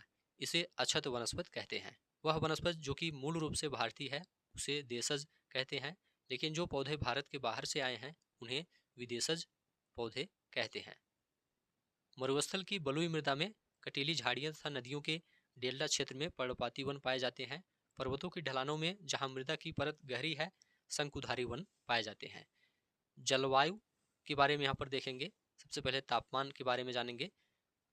इसके तापमान के बारे में हिमालय पर्वत की ढलानों तथा प्रायद्वीप के पहाड़ियों पर 915 मीटर की ऊंचाई से ऊपर तापमान में गिरावट वनस्पति के पनपने और बढ़ने को प्रभावित करती है और उसे उष्णकटिबंधीय से उपोष्ण, शीतोष्ण तथा अल्पाइन वनस्पतियों में परिवर्तित करती है। किसी भी स्थान पर सूर्य के प्रकाश का समय उस स्थान के अक्षांश, समुद्र तल से ऊंचाई एवं ऋतु पर निर्भर करता है। प्रकाश अधिक समय तक मिलने के कारण वृक्ष गर्मी के ऋतु में जल्दी बढ़ते हैं। वर्षण के बारे में यहाँ पर देखेंगे। भारत में लगभग सारी वर्षा आगे बढ़ते हुए दक्षिण पश्चिमी मानसून जून से सितंबर तक एवं पीछे हटते उत्तर पूर्वी मानसून से होती है। अधिक वर्षा वाले क्षेत्रों में कम वर्षा वाले क्षेत्रों की अपेक्षा सघन वन पाए जाते हैं। सन 2003 में वनों का कुल क्षेत्रफल 68 लाख वर्ग किलोमीटर था। India state of forest report 2019 के अनुसार भारत में वनों का कुल क्षेत्रफल भारत के क्षेत्रफल का 21.67% है। वनस्पति के प्रकार हमारे देश में निम्न प्रकार की प्राकृतिक वनस्पतियां पाई जाती हैं। पहला है उष्णकटिबंधीय सदाबहार वन, दूसरा है उष्णकटिबंधीय पर्णपाती वन, तीसरा है उष्णकटिबंधीय कटीले वन तथा झाड़ियां, चौथा है पर्वतीय वन, पांचवा है मैंग्रोव वन। सबसे पहले उष्णकटिबंधीय वर्षा वन के बारे में देखेंगे। ये वन पश्चिमी घाटों के अधिक वर्षा वाले क्षेत्रों, लक्षद्वीप, अंडमान और निकोबार द्वीप समूहों, असम के ऊपरी भागों तथा तमिलनाडु के तट तक सीमित हैं। ये उन क्षेत्रों में भलीभांति विकसित हैं जहां 200 सेंटीमीटर से अधिक वर्षा के साथ एक थोड़े समय के लिए शुष्क ऋतु पाई जाती है।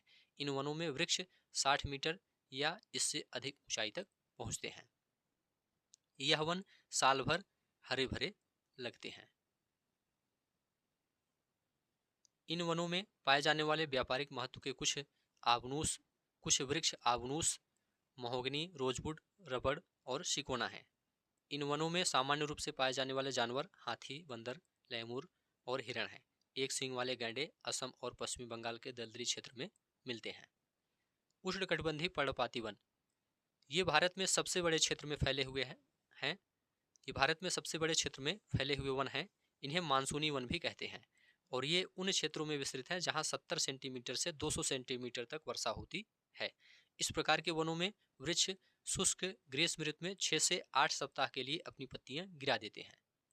जल की उपलब्धि के आधार पर इन वनों को आर्द्र तथा शुष्क पर्णपाती वनों में विभाजित किया जाता है।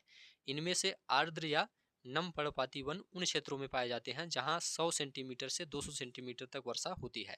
अतः ऐसे वन देश के पूर्वी भागों, उत्तरी पूर्वी राज्यों, हिमालय के गिरिपद प्रदेशों, झारखंड, पश्चिमी उड़ीसा, छत्तीसगढ़ तथा पश्चिमी घाटों के पूर्वी ढालों में पाए जाते हैं। सागौन वन, सागौन इन वनों की सबसे प्रमुख प्रजाति है।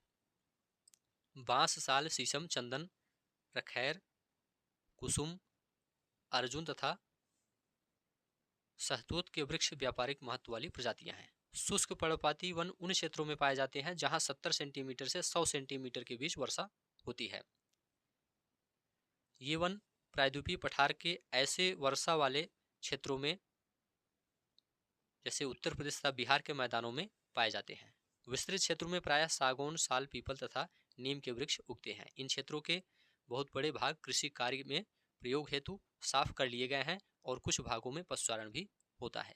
इन जंगलों में पाए जाने वाले जानवर प्रायः सिंह, शेर, सुअर, हिरण और हाथी हैं। विविध प्रकार के पक्षी, छिपकली, सांप और कछुए भी यहाँ पाए जाते हैं। कटीले वन तथा झाड़ियाँ, जिन क्षेत्रों में 70 सेंटीमीटर से कम वर्षा होती है वहां प्राकृतिक वनस्पति में कटीले वन तथा झाड़ियां पाई जाती हैं। इस प्रकार की वनस्पति देश के उत्तरी पश्चिमी भागों में पाई जाती है, जिनमें गुजरात, राजस्थान, छत्तीसगढ़, मध्य प्रदेश, उत्तर प्रदेश तथा हरियाणा के अर्ध शुष्क क्षेत्र सम्मिलित हैं। अकासिया, खजूर, यूफोरबिया तथा नागफनी यहाँ की मुख्य पादप प्रजातियां हैं। इन वनों के वृक्ष बिखरे हुए होते हैं। इनकी जड़ें लंबी तथा जल की तलाश में चारों ओर फैली होती हैं। पत्तियां प्रायः छोटी होती हैं जिनसे वाष्पीकरण कम से कम हो सके।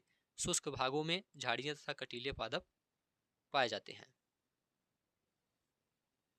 इन जंगलों में प्रायः चूहे, खरगोश, लोमड़ी, भेड़िए, शेर, सिंह, जंगली गधा, घोड़े तथा ऊंट पाए जाते हैं। पर्वतीय वन, पर्वतीय क्षेत्रों में तापमान की कमी तथा ऊंचाई के साथ साथ प्राकृतिक वनस्पति में भी अंतर दिखाई देता है। 1000 मीटर से 2000 मीटर तक की ऊंचाई वाले क्षेत्रों में आर्द्र शीतोष्ण कटिबंधीय वन पाए जाते हैं। इनमें चौड़ी पत्ती वाले ओक तथा चेस्टनट जैसे वृक्षों की प्रधानता होती है। 1500 से 3000 मीटर की ऊंचाई के बीच शंकुधारी वृक्ष जैसे चीड़, देवदार, सिल्वर फर, स्प्रूस, सीडर आदि पाए जाते हैं। ये वन प्रायः हिमालय की दक्षिणी ढलानों, दक्षिण और उत्तर पूर्व भारत के अधिक ऊंचाई वाले भागों में पाए जाते हैं। अधिक ऊंचाई पर प्रायः शीतोष्ण कटिबंधीय घास के मैदान पाए जाते हैं।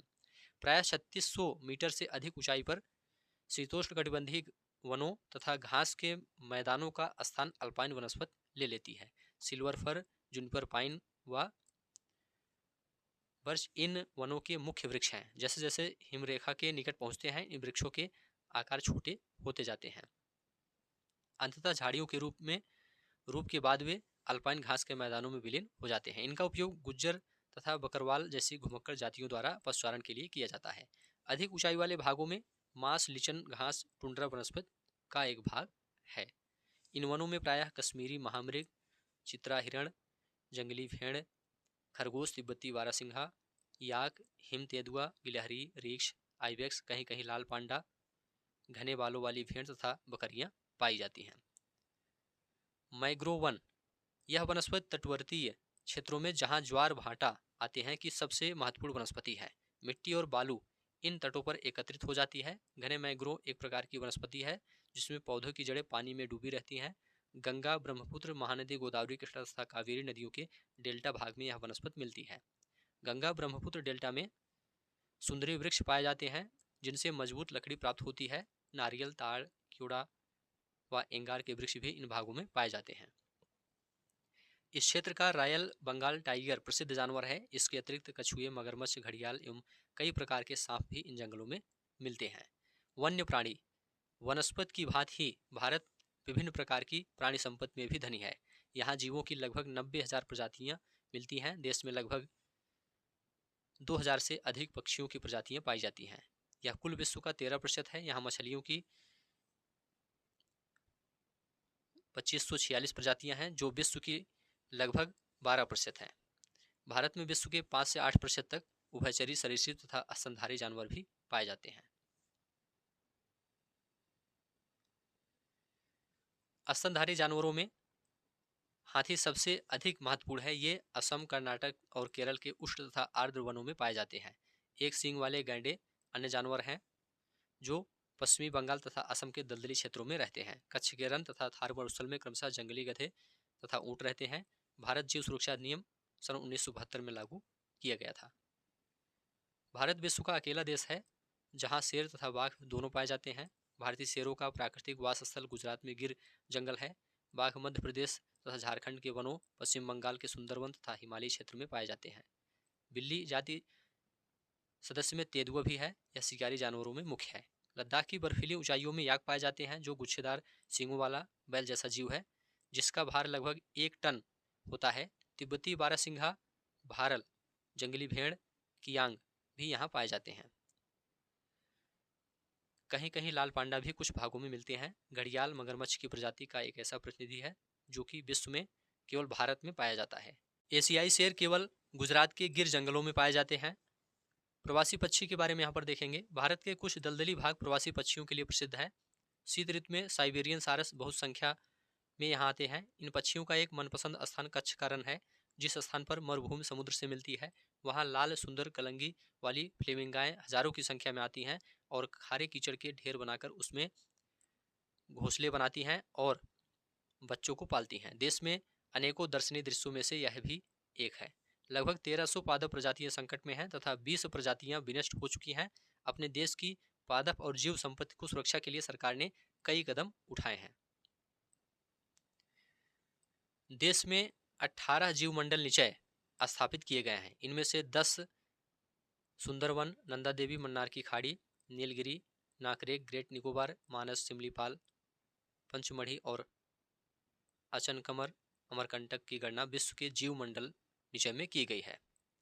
18 जीव मंडल निचय यहाँ पर दिए गए हैं, आप लोग देख सकते हैं। सुंदरवन, मन्नार की खाड़ी, नीलगिरी, नंदा देवी, नोकरेक, ग्रेट निकोबार, मानस, सिमलीपाल, दिहांग दिबांग, डिब्रू साइकोवा, अगस्तमलाई, कंचनजुंगा, पंचमढ़ी, अचनकमर, अमरकंटक, कच्छ, ठंडा रेगिस्तान, शेष, अचलम, पन्ना। सन 1992 से सरकार द्वारा पादप उद्यानों को वित्तीय तथा तकनीकी सहायता देने की योजना बनाई है। शेर संरक्षण, गैंडा संरक्षण, भारतीय भैंसा संरक्षण तथा पारिस्थितिक तंत्र के संतुलन के लिए कई योजनाएं बनाई गई हैं। 101 नेशनल पार्क, 553 वन्य प्राणी अभयवन और कई चिड़ियाघर राष्ट्रीय पादप और जीव संपत्ति की रक्षा के लिए बनाए गए हैं। औषधि पादप के बारे में यहाँ पर देखेंगे। पहला है सर्पगंधा। यह दोस्तों रक्तचाप के निदान के लिए प्रयोग होता है और केवल भारत में ही पाया जाता है। जामुन के बारे में यहाँ पर बताया गया है। पके हुए फल से सिरका बनाया जाता है जो कि वायुसारी और मूत्रवर्धक है और इसमें पाचन शक्ति के भी गुण हैं। बीज का बनाया हुआ पाउडर मधुमेह, डायबिटीज रोग में सहायता करता है। तो औषधि पौधों के बारे में यहाँ पर बताया गया है।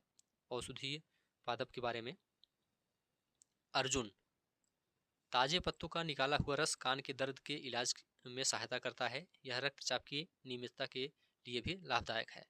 बबूल, इसके पत्ते आँख की फुंसी के लिए लाभदायक हैं। इससे प्राप्त गोंद का प्रयोग शारीरिक शक्ति की वृद्धि के लिए होता है। नीम जैव और जीवाणु रोधक है। तुलसी पादप जुकाम और खांसी की दवा में इसका प्रयोग होता है। कचनार, फोड़ा, अल्सर व दमा रोगों के लिए प्रयोग होता है। इस पौधे की जड़ और कली पाचन शक्ति में सहायता करती है। जनसंख्या के बारे में यहाँ पर देखेंगे। इसके बाद दोस्तों ऑब्जेक्टिव प्रश्नों को सॉल्व करेंगे। जनसंख्या का आकार एवं वितरण। भारत की जनसंख्या का आकार एवं संख्या के आधार पर वितरण। मार्च 2011 तक भारत की जनसंख्या 12,106 लाख थी जो कि विश्व की कुल जनसंख्या का 17.5% थी। यह 12.1 करोड़ लोग भारत के 32.8 लाख वर्ग किलोमीटर विश्व के स्थलीय भूभाग का 2.4% के विशाल क्षेत्र में असमान रूप से वितरित हुए हैं। 2011 की जनगणना के अनुसार देश की सबसे अधिक जनसंख्या वाला राज्य उत्तर प्रदेश है, जहां की कुल आबादी 1990 लाख है। उत्तर प्रदेश में देश की कुल जनसंख्या का 16% हिस्सा निवास करता है। दूसरी ओर हिमालय क्षेत्र के राज्य सिक्किम की आबादी केवल 6 लाख ही है तथा लक्षद्वीप में केवल 64,429 लोग निवास करते हैं। भारत की लगभग आधी आबादी केवल 5 राज्यों में निवास करती है। ये राज्य हैं उत्तर प्रदेश, महाराष्ट्र, बिहार, पश्चिम बंगाल एवं आंध्र प्रदेश। क्षेत्रफल की दृष्टि से राजस्थान सबसे बड़ा राज्य है, जिसकी आबादी भारत की कुल जनसंख्या का केवल 5.5% है। जनगणना एक निश्चित समय अंतराल में जनसंख्या की आधिकारिक गणना जनगणना कहलाती है। भारत में सबसे पहले 1872 में जनगणना की गई थी। हालांकि 1881 में पहली बार एक संपूर्ण जनगणना की जा सकी। उसी समय से प्रत्येक 10 वर्ष पर जनगणना होती है। भारतीय जनगणना जनसांख्यिकी, सामाजिक तथा आर्थिक आंकड़ों का सबसे वृहद स्रोत है। घनत्व के आधार पर जनसंख्या भारत में जनसंख्या वितरण प्रति इकाई क्षेत्रफल में रहने वाले लोगों की संख्या को जनसंख्या घनत्व कहते हैं। भारत विश्व के घनी आबादी वाले देशों में से एक है। केवल बांग्लादेश तथा जापान का जनसंख्या घनत्व भारत से अधिक है, इसे आप लोग ध्यान रखिएगा। 2011 में भारत का जनसंख्या घनत्व 382 व्यक्ति प्रति वर्ग किलोमीटर था, जहां बिहार का जनसंख्या घनत्व 1102 व्यक्ति प्रति वर्ग किलोमीटर है। वहीं अरुणाचल प्रदेश में यह 17 व्यक्ति प्रति किलोमीटर है। जनसंख्या वृद्धि एवं जनसंख्या परिवर्तन की प्रक्रिया। जनसंख्या वृद्धि का अर्थ होता है किसी विशेष समय अंतराल में, जैसे 10 वर्षों के भीतर किसी देश राज्य के निवासियों की संख्या में परिवर्तन। इस प्रकार के परिवर्तन को दो प्रकार से व्यक्त किया जा सकता है। पहला सापेक्ष वृद्धि तथा दूसरा प्रतिवर्ष होने वाले प्रतिशत परिवर्तन के द्वारा। प्रत्येक वर्ष या एक दशक में बड़ी जनसंख्या कुल संख्या में वृद्धि का परिमाण है। पहले की जनसंख्या को बाद की जनसंख्या से घटाकर इसे प्राप्त किया जाता है। इसे निरपेक्ष वृद्धि कहा जाता है। जनसंख्या की वृद्धि का दर दूसरा महत्वपूर्ण पहलू है। इसका अध्ययन प्रतिवर्ष प्रतिशत में किया जाता है। जैसे प्रतिवर्ष 2% वृद्धि की दर का अर्थ है कि दिए हुए किसी वर्ष की मूल जनसंख्या में प्रत्येक 100 व्यक्तियों पर 2 व्यक्तियों की वृद्धि, इसे वार्षिक वृद्धि दर कहा जाता है। भारत की आबादी 1951 में 3610 लाख से बढ़कर 2011 में 12100 लाख हो गई है। जनसंख्या वृद्धि या परिवर्तन की प्रक्रिया। जनसंख्या में होने वाले परिवर्तन की 3 मुख्य प्रक्रियाएं हैं: जन्म दर, मृत्यु दर एवं प्रवास। जन्म दर एवं मृत्यु दर के बीच का अंतर जनसंख्या की प्राकृतिक वृद्धि है। एक वर्ष में प्रति 1000 व्यक्तियों में जितने जीवित बच्चों का जन्म होता है उसे जन्म दर कहते हैं। एक वर्ष में प्रति 1000 व्यक्तियों में मरने वालों की संख्या को मृत्यु दर कहा जाता है। मृत्यु दर में तेज गिरावट भारत की जनसंख्या में वृद्धि की दर का मुख्य कारण है। भारत में अधिकतर प्रवास ग्रामीण से शहरी क्षेत्रों की ओर होता है, क्योंकि ग्रामीण क्षेत्रों में अपकर्षण कारक प्रभावी होते हैं। ये ग्रामीण क्षेत्रों में गरीबी एवं बेरोजगारी की प्रतिकूल अवस्थाएं हैं तथा नगर का अभिकर्षण प्रभाव रोजगार में वृद्धि एवं अच्छे जीवन स्तर को दर्शाता है। लिंग अनुपात प्रति 1000 पुरुषों पर महिलाओं की संख्या को लिंग अनुपात कहा जाता है। केरल में प्रति 1000 पुरुषों पर महिलाओं की संख्या 1084 है। पुडुचेरी में प्रति 1000 पर 1038 है, जबकि दिल्ली में प्रति 1000 पर 866 है। हरियाणा में प्रति 1000 पर केवल 877 है। 2011 की जनगणना के अनुसार देश की साक्षरता दर 73% है, जिसमें पुरुषों की साक्षरता दर 80.9% एवं महिलाओं की 64.6% है। व्यवसायिक संरचना। व्यवसायों को सामान्यतः प्राथमिक, द्वितीयक एवं तृतीयक श्रेणियों में वर्गीकृत किया जाता है। प्राथमिक, इनमें कृषि, पशुपालन, वृक्षारोपण एवं मछली पालन तथा खनन आदि प्रक्रियाएं शामिल हैं। और द्वितीयक में क्रियाकलापों में उत्पादन करने वाले उद्योग, भवन एवं निर्माण कार्य आते हैं। तृतीयक में क्रियाकलापों में परिवर्तन, संचार, वाणिज्य, प्रशासन तथा सेवाएं शामिल हैं। भारत में कुल जनसंख्या का 64% भाग केवल कृषि कार्य करता है। द्वितीयक एवं तृतीयक क्षेत्रों में कार्यरत लोगों की संख्या का अनुपात क्रमशः 13 एवं 20% है। अब यहाँ से दोस्तों टॉप 75 NCERT MCQ देखेंगे। आप लोग सभी प्रश्न ध्यान से देखिए और सभी प्रश्नों का उत्तर बताने का प्रयास कीजिए। तो पहला प्रश्न आप सभी के सामने है। भारत के संदर्भ में नीचे दिए गए कथनों पर विचार कीजिए। भारत देश उत्तरी गोलार्ध में स्थित है, क्या यह सही है? तो यह दोस्तों बिल्कुल सही है। आपको बताया गया था भारत उत्तरी गोलार्ध में स्थित है। भारत का सबसे पूर्वी देशांतर 80 डिग्री 7 मिनट है, यह दोस्तों गलत है। तो यहाँ पर केवल एक आपका राइट आंसर हो जाएगा, केवल एक। भारत उत्तरी गोलार्ध में स्थित है, इसे ध्यान रखिएगा। और भारत का जो मुख्य भाग है 8 डिग्री 4 मिनट उत्तर से 37 डिग्री 6 मिनट उत्तरी अक्षांश तथा 68 डिग्री 7 मिनट पूर्व से 97 डिग्री 25 मिनट पूर्वी देशांतर तक विस्तारित है।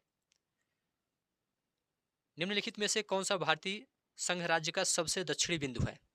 तो आपको बताया गया था Indira point. Indira point B option आपका राइट आंसर हो जाएगा। भारतीय संघ राज्य के सबसे दक्षिणी बिंदु को इंदिरा पॉइंट कहा जाता है। सन 2004 में सुनामी आने के कारण दोस्तों यह क्षेत्र जलमग्न हो गया है। और ध्यान रखिएगा भारतीय संघ राज्य का सबसे उत्तरी बिंदु इंदिरा कॉल है जो केंद्र शासित प्रदेश लद्दाख में है। और सबसे पश्चिमी बिंदु गुहर मोती गुजरात में है। और सबसे पूर्वी बिंदु किबिथु अरुणाचल प्रदेश में है। तो ये सभी आप लोग ध्यान रखिएगा। भारत के संदर्भ में नीचे दिए कथनों पर विचार कीजिए। भारत का क्षेत्रफल विश्व के भौगोलिक क्षेत्रफल का 3% है। क्या यह सही है? तो यह दोस्तों सही नहीं है। भारत की उत्तर पूर्वी सीमा पर भ्रंशोत्तर पर्वत अवस्थित है, यह भी गलत है। तो यहाँ पर ना तो एक ना ही दो, यहाँ पर दोनों गलत है। तो डी ऑप्शन आपका राइट आंसर हो जाएगा। याद रखिएगा भारत के भूभाग का कुल क्षेत्रफल लगभग 32.8 लाख वर्ग किलोमीटर है जो विश्व के कुल भौगोलिक क्षेत्रफल का 2.5% है। कितना है? 2.4% है। याद रखिए कितना है? 2.4% है। तो यहाँ पर डी ऑप्शन आपका राइट आंसर हो जाएगा। और ध्यान रखिएगा भारत के उत्तर पश्चिम उत्तर तथा उत्तर पूर्वी सीमा पर नवीन वलित पर्वत हिमालय अवस्थित है, इसे आप लोग ध्यान रखिएगा। निम्नलिखित में से क्षेत्रफल के आधार पर भारत का सबसे बड़ा एवं सबसे छोटा राज्य क्रमशः कौन सा है? तो राइट आंसर हो जाएगा राजस्थान और गोवा। क्षेत्रफल के आधार पर भारत का सबसे बड़ा राज्य राजस्थान है जबकि सबसे छोटा राज्य गोवा है।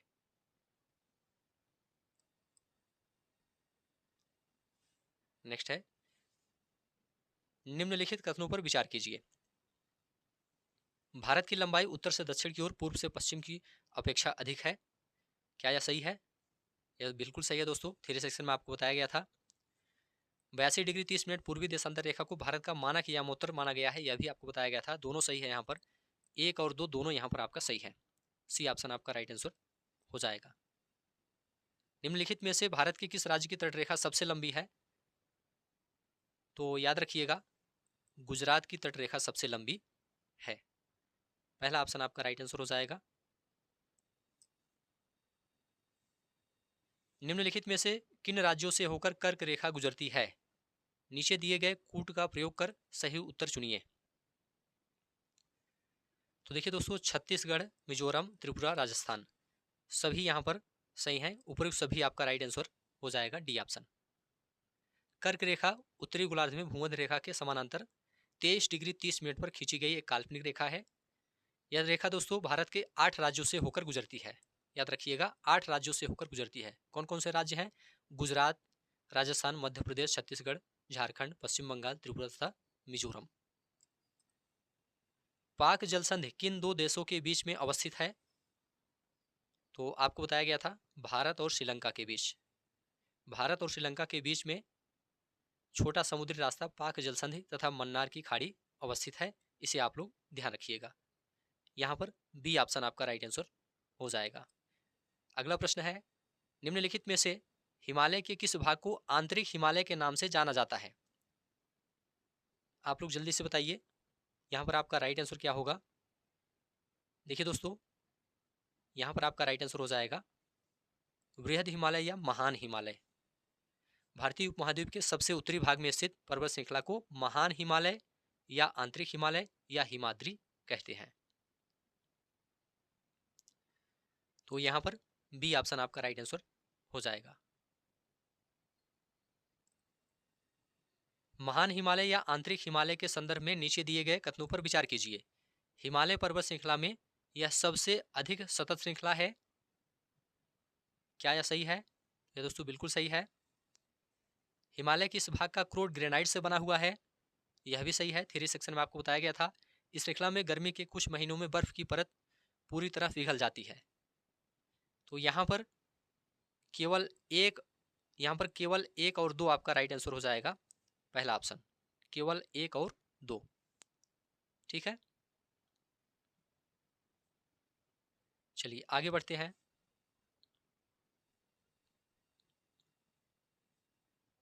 हिमालय पर्वत श्रृंखला के निम्नलिखित में से कौन कौन से शिखर महान हिमालय ग्रेट हिमालय में स्थित हैं?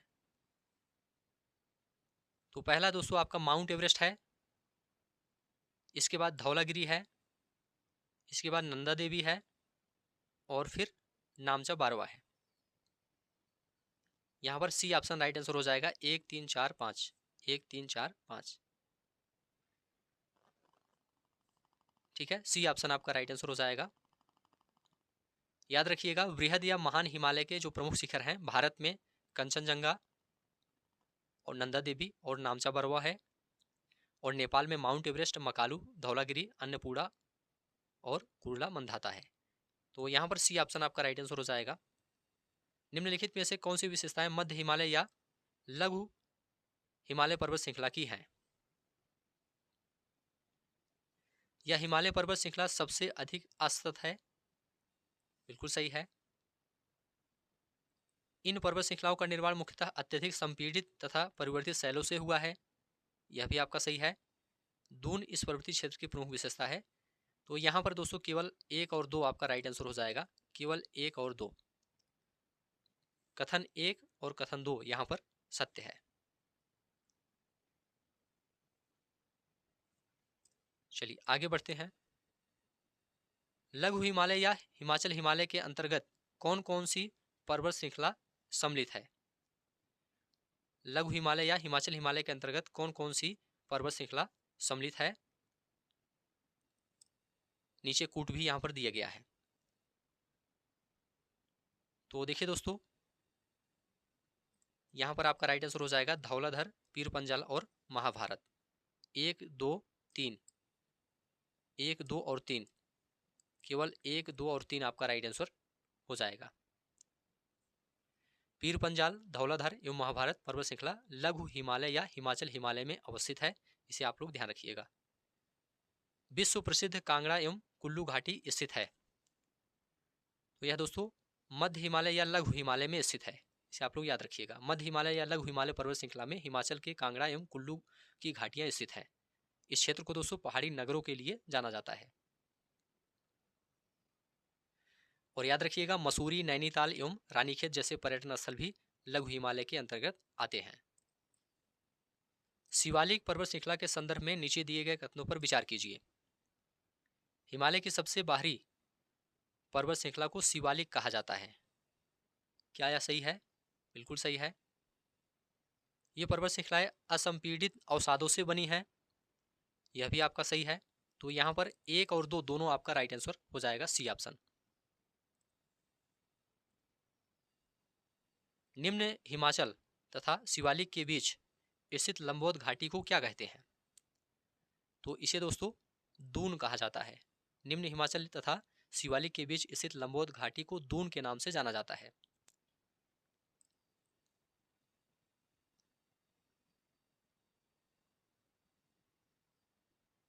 पश्चिम से पूर्व तक स्थित हिमालय क्षेत्रों से संबंधित दी गई सूची फर्स्ट को सूची सेकंड से मिलाइए। यहां पर दोस्तों मिलान करना है। पंजाब हिमालय को आप किससे मिलाएंगे? इसको आप मिलाएंगे सतलुज तथा सिंधु नदी के बीच। पंजाब हिमालय सतलुज तथा सिंधु नदी के बीच है, ठीक है।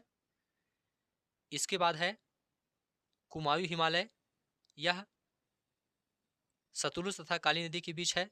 इसके बाद है नेपाल हिमालय, यह काली तथा तीस्ता नदी के बीच है। असम हिमालय,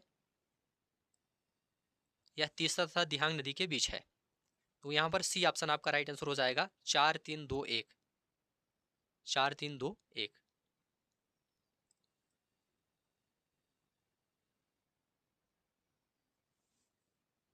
चलिए आगे बढ़ते हैं। सभी प्रश्न आप लोग ध्यान से देखते हुए चलिए।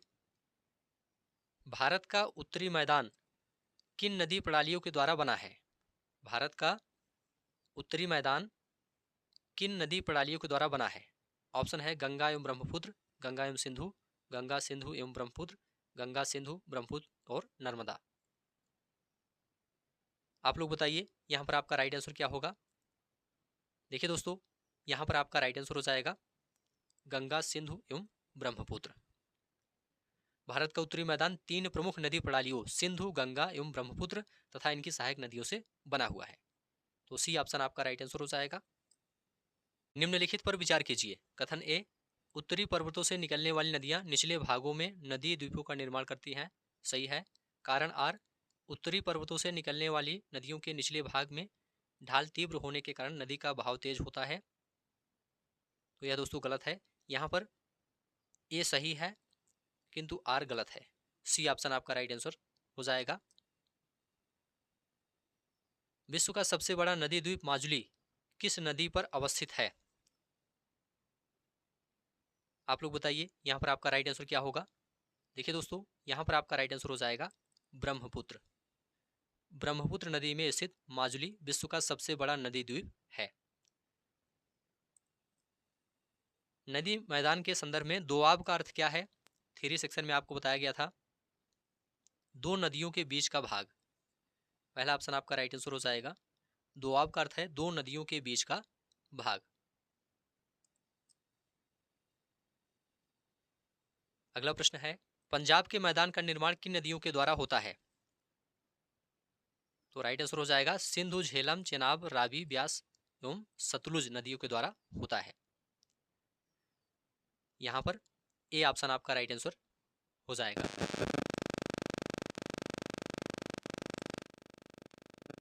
नीचे दिए गए कथनों में से कौन सा कथन सत्य है?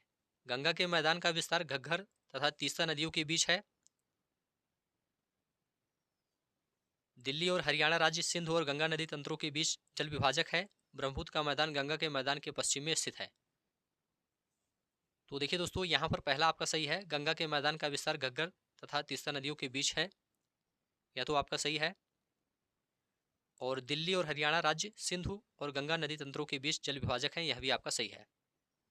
तो यहाँ पर केवल 1 और 2 आपका राइट आंसर हो जाएगा। केवल 1 और 2, ठीक है, केवल 1 और 2। ब्रह्मपुत्र का मैदान गंगा के मैदान के पूर्व में विशेषकर असम में स्थित है। याद रखिएगा, ब्रह्मपुत्र का मैदान गंगा के मैदान के पूर्व में विशेषकर असम में स्थित है।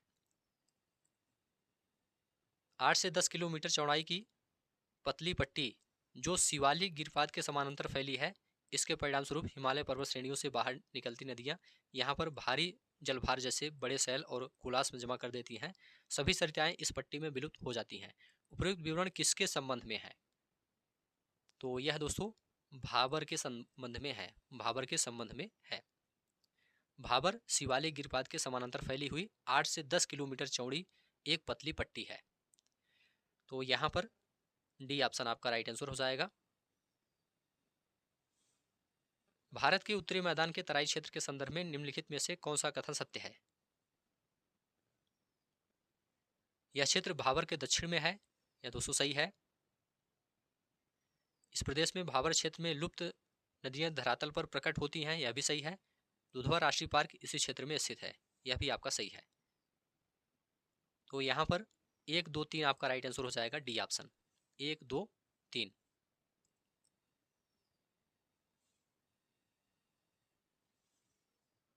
उत्तरी मैदान के संदर्भ में निम्नलिखित में से कौन सा कथन सत्य है? उत्तरी मैदान का सबसे अधिक भाग पुरानी जलोढ़ मृदा से बना हुआ है। यह दोस्तों बिल्कुल सही है। उत्तरी मैदान के बांगर क्षेत्र की मृदा में चूनेदार निक्षेप पाए जाते हैं। यह भी आपका सही है। उत्तरी मैदान के बाढ़ वाले मैदानों के नए तथा युवा निक्षेप को खादर कहा जाता है। तो यह भी आपका सही है। 1, 2, 3, 1, 2, 3 डी ऑप्शन आपका राइट आंसर हो जाएगा। प्रायद्वीपीय पठार से संबंधित नीचे दिए गए कथनों पर विचार कीजिए। इस पठारी भाग में संकरी तथा गहरी घाटियां पाई जाती हैं। यह दोस्तों गलत है। यहाँ की पहाड़ियाँ गोलाकार हैं। सही है। यह भारत के प्राचीनतम और स्थिर भूभागों में से एक है। यह भी सही है। उपयुक्त में से कौन सा कथन असत्य है, यह पूछा गया है। तो पहला इसमें असत्य है, तो केवल 1 आपका राइट आंसर हो जाएगा, ए ऑप्शन। पूर्वी घाट का विस्तार है। पूर्वी घाट का विस्तार है महानदी घाटी से दक्षिण में नीलगिरी तक, गंगा के डेल्टाई मैदान से कावेरी नदी के डेल्टाई मैदान तक, महानदी घाटी से कार्डमम पहाड़ियों तक, स्वर्ण रेखा नदी से जवाड़ी पहाड़ी तक। आप लोग बताइए यहाँ पर आपका राइट आंसर क्या होगा। ये सभी प्रश्न दोस्तों काफ़ी ज़्यादा इंपॉर्टेंट हैं, सभी एग्जाम के लिए काफ़ी ज़्यादा इंपॉर्टेंट हैं। ऐसे ही प्रश्न प्रतियोगी परीक्षाओं में पूछे जाते हैं। तो देखिए दोस्तों, यहाँ पर आपका राइट आंसर हो जाएगा महानदी घाटी से दक्षिण में नीलगिरी तक। ए ऑप्शन आपका राइट आंसर हो जाएगा। पूर्वी घाट का विस्तार महानदी घाटी से दक्षिण में नीलगिरी तक है, इसे आप लोग याद रखिएगा।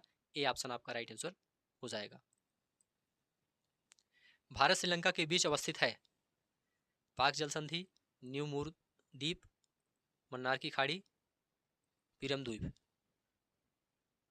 आप लोग बताइए यहाँ पर आपका राइट आंसर क्या होगा।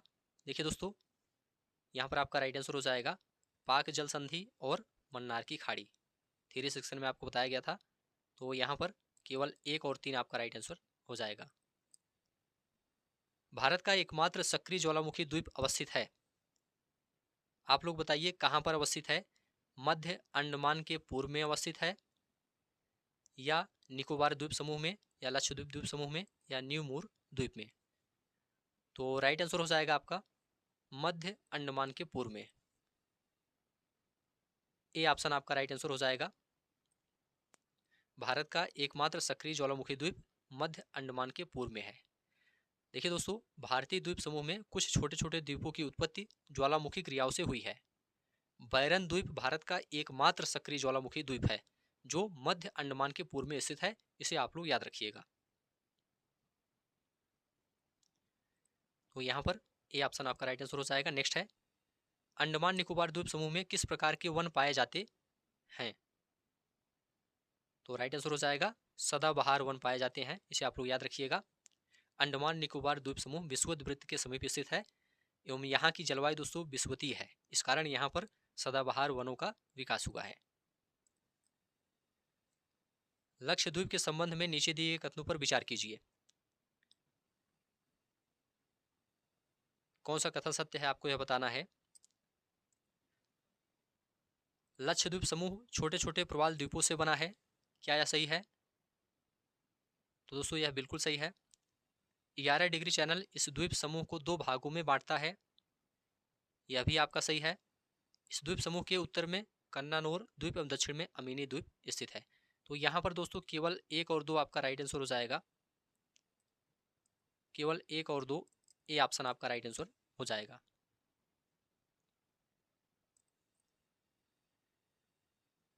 पिटली द्वीप जहां मनुष्य का आवास नहीं है तथा वहां एक पक्षी अभ्यारण्य है, भारत में यह किस जगह पर स्थित है। तो यह दोस्तों लक्षद्वीप द्वीप समूह में स्थित है। बी ऑप्शन आपका राइट आंसर हो जाएगा। लक्षद्वीप द्वीप समूह में स्थित पिटली द्वीप पर एक पक्षी अभ्यारण्य है तथा यहाँ पर कोई मानव निवास नहीं है। तो बी ऑप्शन आपका राइट आंसर हो जाएगा। अगला प्रश्न आप सभी के सामने है, नीचे दिए गए कथनों पर विचार कीजिए। एक नदी तंत्र का जिस क्षेत्र में जल प्रवाहित होता है उसे एक अपवाह द्रोणी कहते हैं। तो यह दोस्तों बिल्कुल सही है। कोई भी ऊंचा क्षेत्र जब 2 पड़ोसी अपवाह द्रोणियों को एक दूसरे से अलग करता है, जल विभाजक कहलाता है। तो यह भी आपका सही है। तो 1 और 2 दोनों यहाँ पर आपका राइट आंसर हो जाएगा, सी ऑप्शन। निम्नलिखित में से भारत में किस नदी का अपवाह तंत्र सबसे बड़ा है। ऑप्शन आप सभी के सामने है, गंगा, सिंधु, ब्रह्मपुत्र, गोदावरी। तो राइट आंसर हो जाएगा गंगा। ए ऑप्शन आपका राइट आंसर हो जाएगा। गंगा नदी का अपवाह तंत्र भारत का सबसे बड़ा अपवाह तंत्र है, जिसमें उत्तर में हिमालय से निकलने वाली 12मासी नदियां शामिल हैं। हिमालयी नदियों के संदर्भ में नीचे दिए कथनों पर विचार कीजिए। यहाँ की नदियां 12मासी हैं, बिल्कुल सही है दोस्तों। ये नदियां मैदानी क्षेत्रों में सर्पाकार मार्ग में बहती हैं तथा अपना रास्ता बदलती रहती हैं, यह भी आपका सही है। हिमालयी नदियों की घाटियां चौड़ी एवं उथली हैं। तो यहाँ पर दोस्तों केवल 1 और 2 आपका राइट आंसर हो जाएगा, केवल 1 और 2, बी ऑप्शन। गंगा नदी का उद्गम स्रोत है,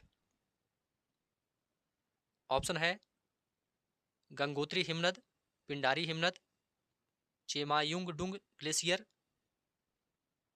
सतोपंथ हिमनद। तो देखिए दोस्तों यहाँ पर आपका राइट आंसर हो जाएगा गंगोत्री हिमनद। गंगा नदी उत्तराखंड राज्य के उत्तरकाशी जिले में गोमुख के निकट गंगोत्री हिमनद से 3900 मीटर की ऊंचाई से निकलती हैं। इसे आप लोग ध्यान रखिएगा। भागीरथी एवं अलकनंदा नदी का संगम किस जगह पर होता है? तो देखिए दोस्तों, यहां पर आपका राइट आंसर हो जाएगा देवप्रयाग। देवप्रयाग में भागीरथी एवं अलकनंदा नदी का उद्गम, अलकनंदा नदी का संगम होता है। इसे आप लोग ध्यान रखिएगा। गंगा की सहायक नदियों में से किन नदियों का उद्गम स्थल नेपाल हिमालय से है? ऑप्शन आप सभी के सामने है, यहाँ पर कूट दिया गया है। तो देखिए दोस्तों, यहाँ पर घाघरा, गंडक, कोसी और शारदा आपका राइट आंसर हो जाएगा। गंगा की सहायक नदियों में से किन नदियों का उद्गम स्थल नेपाल हिमालय से है? तो घाघरा, गंडक, कोसी और शारदा का उद्गम स्थल नेपाल हिमालय से है। तो यहाँ पर सी ऑप्शन राइट आंसर हो जाएगा। केवल 1, 3, 4 और 5। 1, 3, 4 और 5। निम्नलिखित में से कौन सी गंगा की सहायक नदियां हैं? आप लोग जल्दी से बताइए। गंगा की सहायक नदी कौन सी है?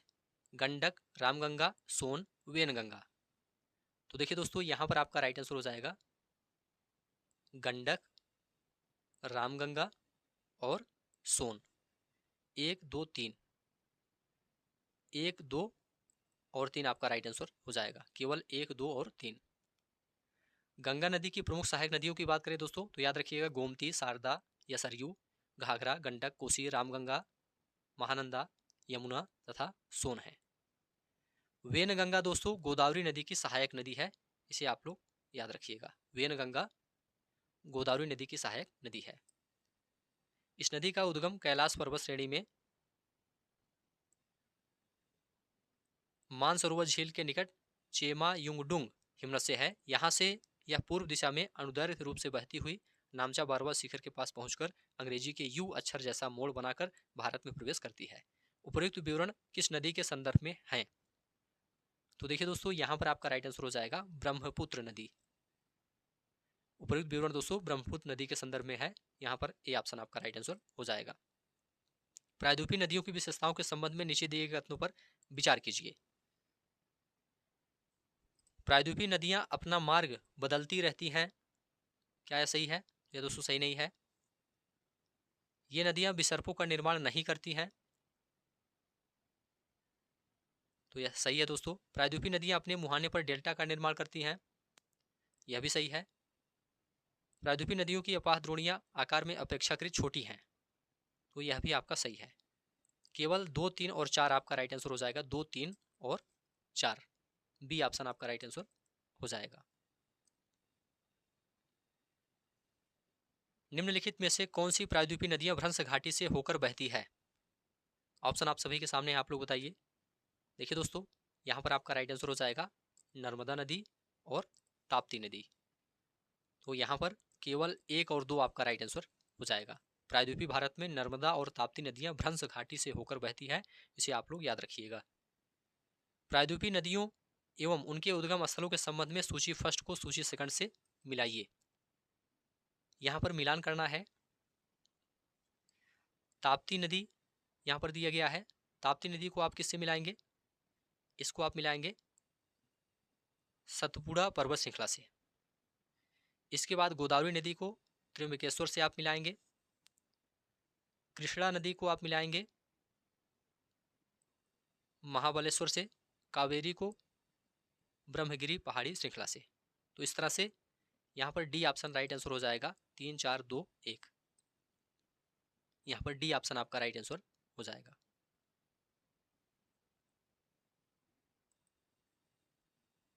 यह नदी दक्षिण में सतपुड़ा और उत्तर में विंध्याचल श्रेणियों के मध्य भ्रंश घाटी से बहती हुई संगमरमर की चट्टानों में खूबसूरत महाखंड बनाती है। उपयुक्त कथन किस नदी से संबंधित है? तो यह दोस्तों नर्मदा नदी से संबंधित है। यहाँ पर ए ऑप्शन आपका राइट आंसर हो जाएगा, नर्मदा नदी। अगला प्रश्न आप सभी के सामने है। निम्नलिखित में से कौन सी नदियां गोदावरी की सहायक नदियां हैं? तो देखिए दोस्तों, गोदावरी की सहायक नदियां हैं वर्धा, प्राणहिता और मंजीरा। यहाँ पर केवल 1, 2 और 4 आपका राइट आंसर हो जाएगा। ठीक है। सी ऑप्शन आपका राइट आंसर हो जाएगा। नेक्स्ट है, निम्नलिखित में से कौन सी कृष्णा नदी की सहायक नदियां हैं? ऑप्शन आप सभी के सामने है, आप लोग जल्दी से बताइए। देखिए दोस्तों, यहाँ पर आपका राइट आंसर हो जाएगा मालप्रभा, मालप्रभा, इसके साथ में आपका तुंगभद्रा, तुंगभद्रा और भीमा। मालप्रभा, तुंगभद्रा और भीमा। 1 2 3, केवल 1 2 और 3, सी ऑप्शन आपका राइट आंसर हो जाएगा। निम्नलिखित में से किस नदी को दक्षिण की गंगा के नाम से जाना जाता है? तो राइट आंसर हो जाएगा दोस्तों, गोदावरी नदी को दक्षिण की गंगा के नाम से जाना जाता है। यहाँ पर ए ऑप्शन आपका राइट आंसर हो जाएगा। अमरावती, भवानी, हेमवती तथा काबिनी किसकी सहायक नदियां हैं? तो यह दोस्तों कावेरी की सहायक नदियां हैं। डी ऑप्शन आपका राइट आंसर हो जाएगा। अमरावती, भवानी, हेमवती, लोकापावनी, लक्ष्मण तीर्थ, काबिनी, सुवर्णवती, ये सभी नदियां दोस्तों कावेरी की सहायक नदियां हैं। इसे आप लोग ध्यान रखिएगा। यहाँ पर डी ऑप्शन आपका राइट आंसर हो जाएगा। अगला प्रश्न आप सभी के सामने है, दामोदर नदी किसकी सहायक नदी है? तो देखिए दोस्तों, यह हुगली की सहायक नदी है, इसे आप लोग याद रखिएगा। छोटा नागपुर पठार के पूर्वी किनारे पर दामोदर नदी बहती है और भ्रंश घाटी से होती हुई हुगली नदी में गिरती है। बराकर इसकी एक मुख्य सहायक नदी है, इसे भी आप लोग ध्यान रखिएगा। और ध्यान रखिएगा, पूर्व में दामोदर नदी बंगाल का शोक के नाम से कुख्यात थी। ठीक है, तो डी ऑप्शन राइट आंसर हो जाएगा। निम्नलिखित में से भारत का कौन सा जलप्रपात शरावती नदी पर स्थित है? तो राइट आंसर हो जाएगा जोग प्रपात। जोग या गरसुप्पा जलप्रपात कर्नाटक में शरावती नदी पर अवस्थित है। ठीक है, शिव समुद्रम प्रपात दोस्तों कावेरी नदी पर स्थित है। शिव समुद्रम जलप्रपात कावेरी नदी पर स्थित है, इसे आप लोग ध्यान रखिएगा। नर्मदा नदी के मध्य प्रदेश के जबलपुर के निकट संगमरमर के सैलों में धुआंधार प्रपात का निर्माण करती है, इसे भी आप लोग ध्यान रखिएगा, नर्मदा नदी। और दूध सागर जलप्रपात गोवा और कर्नाटक की सीमा पर मांडवी नदी पर स्थित है। सूची फर्स्ट को सूची सेकंड से मिलाइए तथा नीचे दिए कूट में से सही उत्तर चुनिए। झील और राज्य यहाँ पर दिया गया है। तो देखिए दोस्तों, लोकटक झील जो है यह मणिपुर में है, मणिपुर से आप मिलाएंगे। चिल्का झील उड़ीसा में है और भीमताल उत्तराखंड में है। पुलिकट आंध्र प्रदेश तमिलनाडु सीमा पर है। तो इस तरह से बी ऑप्शन आपका राइट आंसर हो जाएगा, 2 1 3 4। अगला प्रश्न आप सभी के सामने है, झीलों के संबंध में नीचे दिए कथनों पर विचार कीजिए। विसर्प नदी तटीय क्षेत्रों में कटकर गोखुर झील का निर्माण करती है। स्पीड तथा बार तटीय क्षेत्रों में लैगून का निर्माण करते हैं। कौन सा कथन असत्य है, आपको यह बताना है। तो यहाँ पर पहला असत्य है दोस्तों, विसर्प नदी तटीय क्षेत्रों में कटकर गोखुर झील का निर्माण करती है, यह असत्य है। दूसरा यहाँ पर आपका सही है। तो यहाँ पर केवल एक आपका राइट आंसर हो जाएगा, केवल कथन एक यहाँ पर असत्य है। विसर्प नदी बाढ़ वाले मैदानी क्षेत्रों में कटकर गोखुर मैदानी झील का निर्माण करती है, इसे आप लोग ध्यान रखिएगा। निम्नलिखित में से कौन सी लैगून है? ऑप्शन आप सभी के सामने है, आप लोग जल्दी से बताइए। यहाँ पर आपका राइट आंसर हो जाएगा दोस्तों चिल्का झील, पुलिकट और कोलेरू, ये तीनों लैगून हैं। तो यहाँ पर बी ऑप्शन राइट आंसर हो जाएगा, केवल 1 2 और 3, केवल 1 2 और 3। निम्नलिखित में से कौन सी मीठे पानी की झीलें हैं?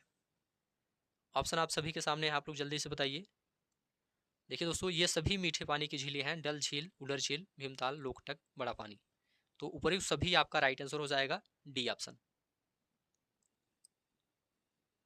नीचे दिए कथनों पर विचार कीजिए।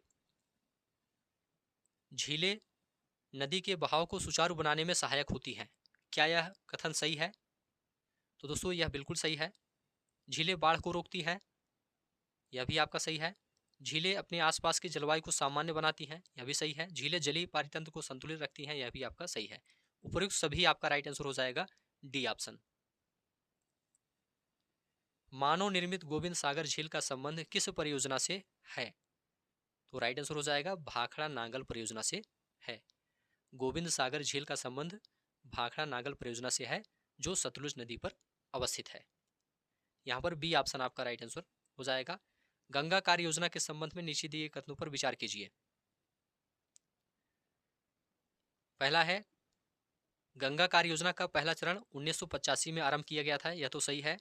गंगा कार्य योजना के दूसरे चरण को राष्ट्रीय नदी संरक्षण योजना के अंतर्गत शामिल कर लिया गया, तो यहाँ पर दूसरा भी आपका सही है। यहाँ पर दोस्तों 1 और 2 दोनों आपका सही है, सी ऑप्शन आपका राइट आंसर हो जाएगा। मानसून के संबंध में नीचे दिए कथनों पर विचार कीजिए। मानसून शब्द की उत्पत्ति अरबी शब्द से हुई है, क्या यह सही है? देखिए दोस्तों, यह बिल्कुल सही है। मानसून का अर्थ एक वर्ष के दौरान वायु की दिशा में ऋतु के अनुसार परिवर्तन है, यह भी आपका सही है। तो 1 और 2 दोनों यहाँ पर सही है, दोनों कथन यहाँ पर आपका सही है, सी ऑप्शन राइट आंसर हो जाएगा। नीचे दिए कथनों को ध्यानपूर्वक पढ़िए। मौसम एक विशेष समय में एक क्षेत्र के वायुमंडल की अवस्था को बताता है, तो यह दोस्तों बिल्कुल सही है। जलवायु अपेक्षाकृत लंबे समय की एक विशाल क्षेत्र की मौसम की अवस्थाओं तथा विविधताओं का औसत योग है, यह भी सही है। मौसम तथा जलवायु दोनों के तत्व एक ही होते हैं, यह भी आपका सही है। तो उपयुक्त सभी आपका राइट आंसर हो जाएगा डी ऑप्शन। नेक्स्ट है, एशिया महाद्वीप में मानसूनी जलवायु मुख्यतः पाई जाती है। कहाँ पर पाई जाती है? तो दक्षिण एशिया में पाई जाती है और इसके साथ में दक्षिण पूर्वी एशिया में। तो यहाँ पर केवल 1 और 3 आपका राइट आंसर हो जाएगा, केवल 1 और 3, सी ऑप्शन। भारतीय वर्षण की प्रादेशिक विविधताओं के संबंध में नीचे दिए कथनों पर विचार कीजिए। पहला कथन यहाँ पर दिया गया है, हिमालय में वर्षण मुख्यतः हिमपात के रूप में होता है, तो देखिए दोस्तों यह बिल्कुल सही है। तमिलनाडु के तटीय प्रदेशों में वर्षा शरद ऋतु के आरंभ में होती है, क्या यह सही है? तो यह भी सही है। उत्तरी मैदान में वर्षा की मात्रा पश्चिम से पूर्व की ओर घटती है, तो यहाँ पर दोस्तों केवल 1 और 2 आपका राइट आंसर हो जाएगा, ए ऑप्शन, केवल 1 और 2 सही है। अगला प्रश्न है, किसी क्षेत्र की जलवायु को नियंत्रित करने वाले प्रमुख कारक हैं? कौन कौन से प्रमुख कारक हैं? तो यहाँ पर अक्षांश आपका है, इसके साथ में समुद्र से दूरी भी है, वायुदाब है और तुंगता या ऊंचाई है। तो यहाँ पर केवल 1, 2, 4 और 5 आपका राइट आंसर हो जाएगा, सी ऑप्शन। निम्नलिखित में से कौन से कथन सत्य हैं? भारत की जलवायु में उष्णकटिबंधीय एवं शीतोष्णकटिबंधीय दोनों जलवायु की विशेषताएं उपस्थित हैं। तो पहला कथन सत्य है, भारत में कर्क रेखा के उत्तरी भाग में कम दैनिक एवं वार्षिक तापांतर पाया जाता है, यह गलत है। भारत के दक्षिणी भाग में उच्च दैनिक तथा वार्षिक तापांतर के साथ विषम जलवायु पाई जाती है, यह भी गलत है। तो केवल 1 आपका यहाँ पर राइट आंसर हो जाएगा। देखिए दोस्तों, कर्क रेखा देश के मध्य भाग से होकर गुजरती है, इस प्रकार भारत का जो उत्तरी भाग है यह शीतोष्ण कटिबंध में और कर्क रेखा के दक्षिण में स्थित भाग उष्ण कटिबंध में पड़ता है। इसलिए भारत की जलवायु में उष्ण कटिबंधीय जलवायु एवं शीतोष्ण कटिबंधीय जलवायु दोनों की विशेषताएं उपस्थित हैं। ठीक है। दूसरा यहाँ पर दोस्तों असत्य है, यहाँ पर सही होगा, भारत का दक्षिणी भाग कर्क रेखा के दक्षिण में स्थित है जो उष्ण कटिबंधीय क्षेत्र में पड़ता है। उष्ण कटिबंधीय क्षेत्र भूमध्य रेखा के अधिक निकट होने के कारण पूरे वर्ष उच्च तापमान या ऊंचे तापमान तथा कम दैनिक और वार्षिक तापांतर का अनुभव करता है, न कि उत्तरी भाग में कम दैनिक एवं वार्षिक तापांतर का। और इसी प्रकार से तीसरा भी यहाँ पर असत्य है, यहाँ पर सत्य होगा, कर्क रेखा से उत्तर में स्थित भारत के उत्तरी भाग में भूमध्य रेखा से दूर होने के कारण उच्च दैनिक तथा वार्षिक तापांतर के साथ विषम जलवायु पाई जाती है। तो पहला ऑप्शन राइट आंसर हो जाएगा। निम्नलिखित में से कौन सा कारण भारत के उत्तर पश्चिम भाग में शीत ऋतु में होने वाली वर्षा के लिए उत्तरदायी है? तो राइट आंसर हो जाएगा पश्चिमी विक्षोभ, डी ऑप्शन आपका राइट आंसर हो जाएगा। पश्चिमी विक्षोभ के कारण भारत के उत्तर पश्चिम भाग में शीत ऋतु में वर्षा होती है तथा शीतकालीन रात्रि के तापमान में वृद्धि भी हो जाती है।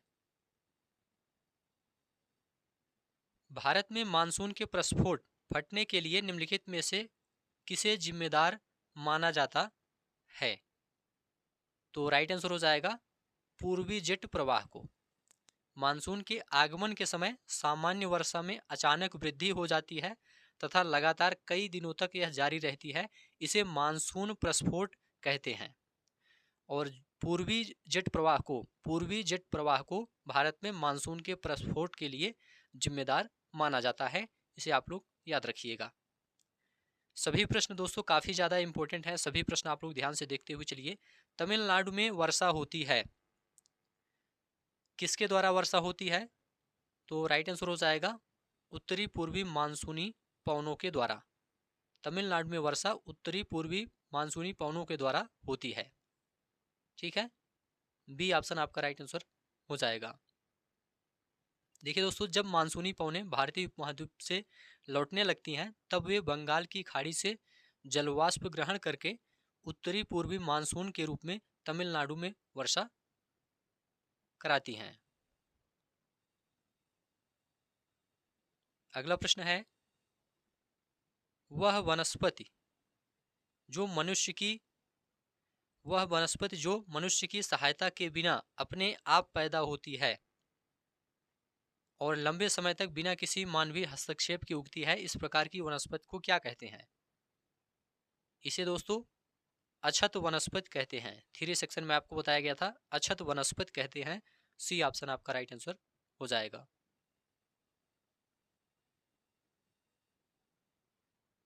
अगला प्रश्न है, वनस्पतियों की विविधता का प्रमुख कारण क्या है? ऑप्शन आप सभी के सामने आप लोग बताइए। देखिए दोस्तों, वनस्पतियों की विविधता का प्रमुख कारण मृदा में विविधता है और तापमान में अंतर है। तो यहाँ पर 1 और 2 आपका राइट आंसर हो जाएगा, केवल 1 और 2, बी ऑप्शन आपका राइट आंसर हो जाएगा। निम्नलिखित में से कौन सा कथन उष्णकटिबंधीय सदाबहार वनों के संदर्भ में सही है? पहला है, ये वन शीत और शुष्क प्रदेशों में पाए जाते हैं। क्या यह सही है या दोस्तों सही नहीं है? इन वन क्षेत्रों में वार्षिक वर्षा 200 सेंटीमीटर से अधिक होती है। यह तो बिल्कुल सही है। ये वन विरल होते हैं, यह भी सही नहीं है। तो यहाँ पर केवल 2 आपका राइट आंसर हो जाएगा। उष्णकटिबंधीय सदाबहार वन उष्ण और आर्द्र प्रदेशों में पाए जाते हैं जहां वार्षिक वर्षा 200 सेंटीमीटर से अधिक होती है और वार्षिक औसत वार्षिक तापमान 22 डिग्री सेल्सियस से अधिक रहता है। तो बी ऑप्शन आपका राइट आंसर हो जाएगा। भारत में सर्वाधिक क्षेत्र पर किस प्रकार के वनों का विस्तार है? तो राइट आंसर हो जाएगा उष्णकटिबंधीय पर्णपाती वन का। पहला ऑप्शन आपका राइट आंसर हो जाएगा। भारत में सर्वाधिक क्षेत्र पर उष्णकटिबंधीय पर्णपाती वन के वनों का विस्तार है। ए ऑप्शन आपका राइट आंसर हो जाएगा। चंदन, आंवला, महुआ, सागौन, बांस आदि प्रजातियों के वृक्ष किस प्रकार के वनों में पाए जाते हैं? राइट आंसर हो जाएगा आर्द्र पर्णपाती वन। सी ऑप्शन आपका राइट आंसर हो जाएगा। आर्द्र पर्णपाती वन उन क्षेत्रों में पाए जाते हैं जहां वर्षा 100 से 200 सेंटीमीटर होती है। ये वन देश के पूर्वी भागों, उत्तर पूर्वी राज्यों, हिमालय के गिरिपद प्रदेशों, झारखंड, छत्तीसगढ़ तथा पश्चिमी घाट के पूर्वी ढालों पर पाए जाते हैं। शुष्क पर्णपाती वनों के संदर्भ में विचार कीजिए। ये वन उन क्षेत्रों में पाए जाते हैं जहां वर्षा 70 से 100 सेंटीमीटर होती है। तो पहला यहाँ पर सही है। कौन सा कथन सही है आपको यह बताना है। शुष्क ऋतु शुरू होते ही शुष्क पर्णपाती वृक्षों के पत्ते झड़ जाते हैं और घास के मैदान में नग्न पेड़ खड़े रह जाते हैं। तो यह भी आपका सही है। यहाँ पर 1 और 2 दोनों सही है। उष्णकटिबंधीय कांटेदार वनों के संबंध में कौन से कथन सत्य हैं?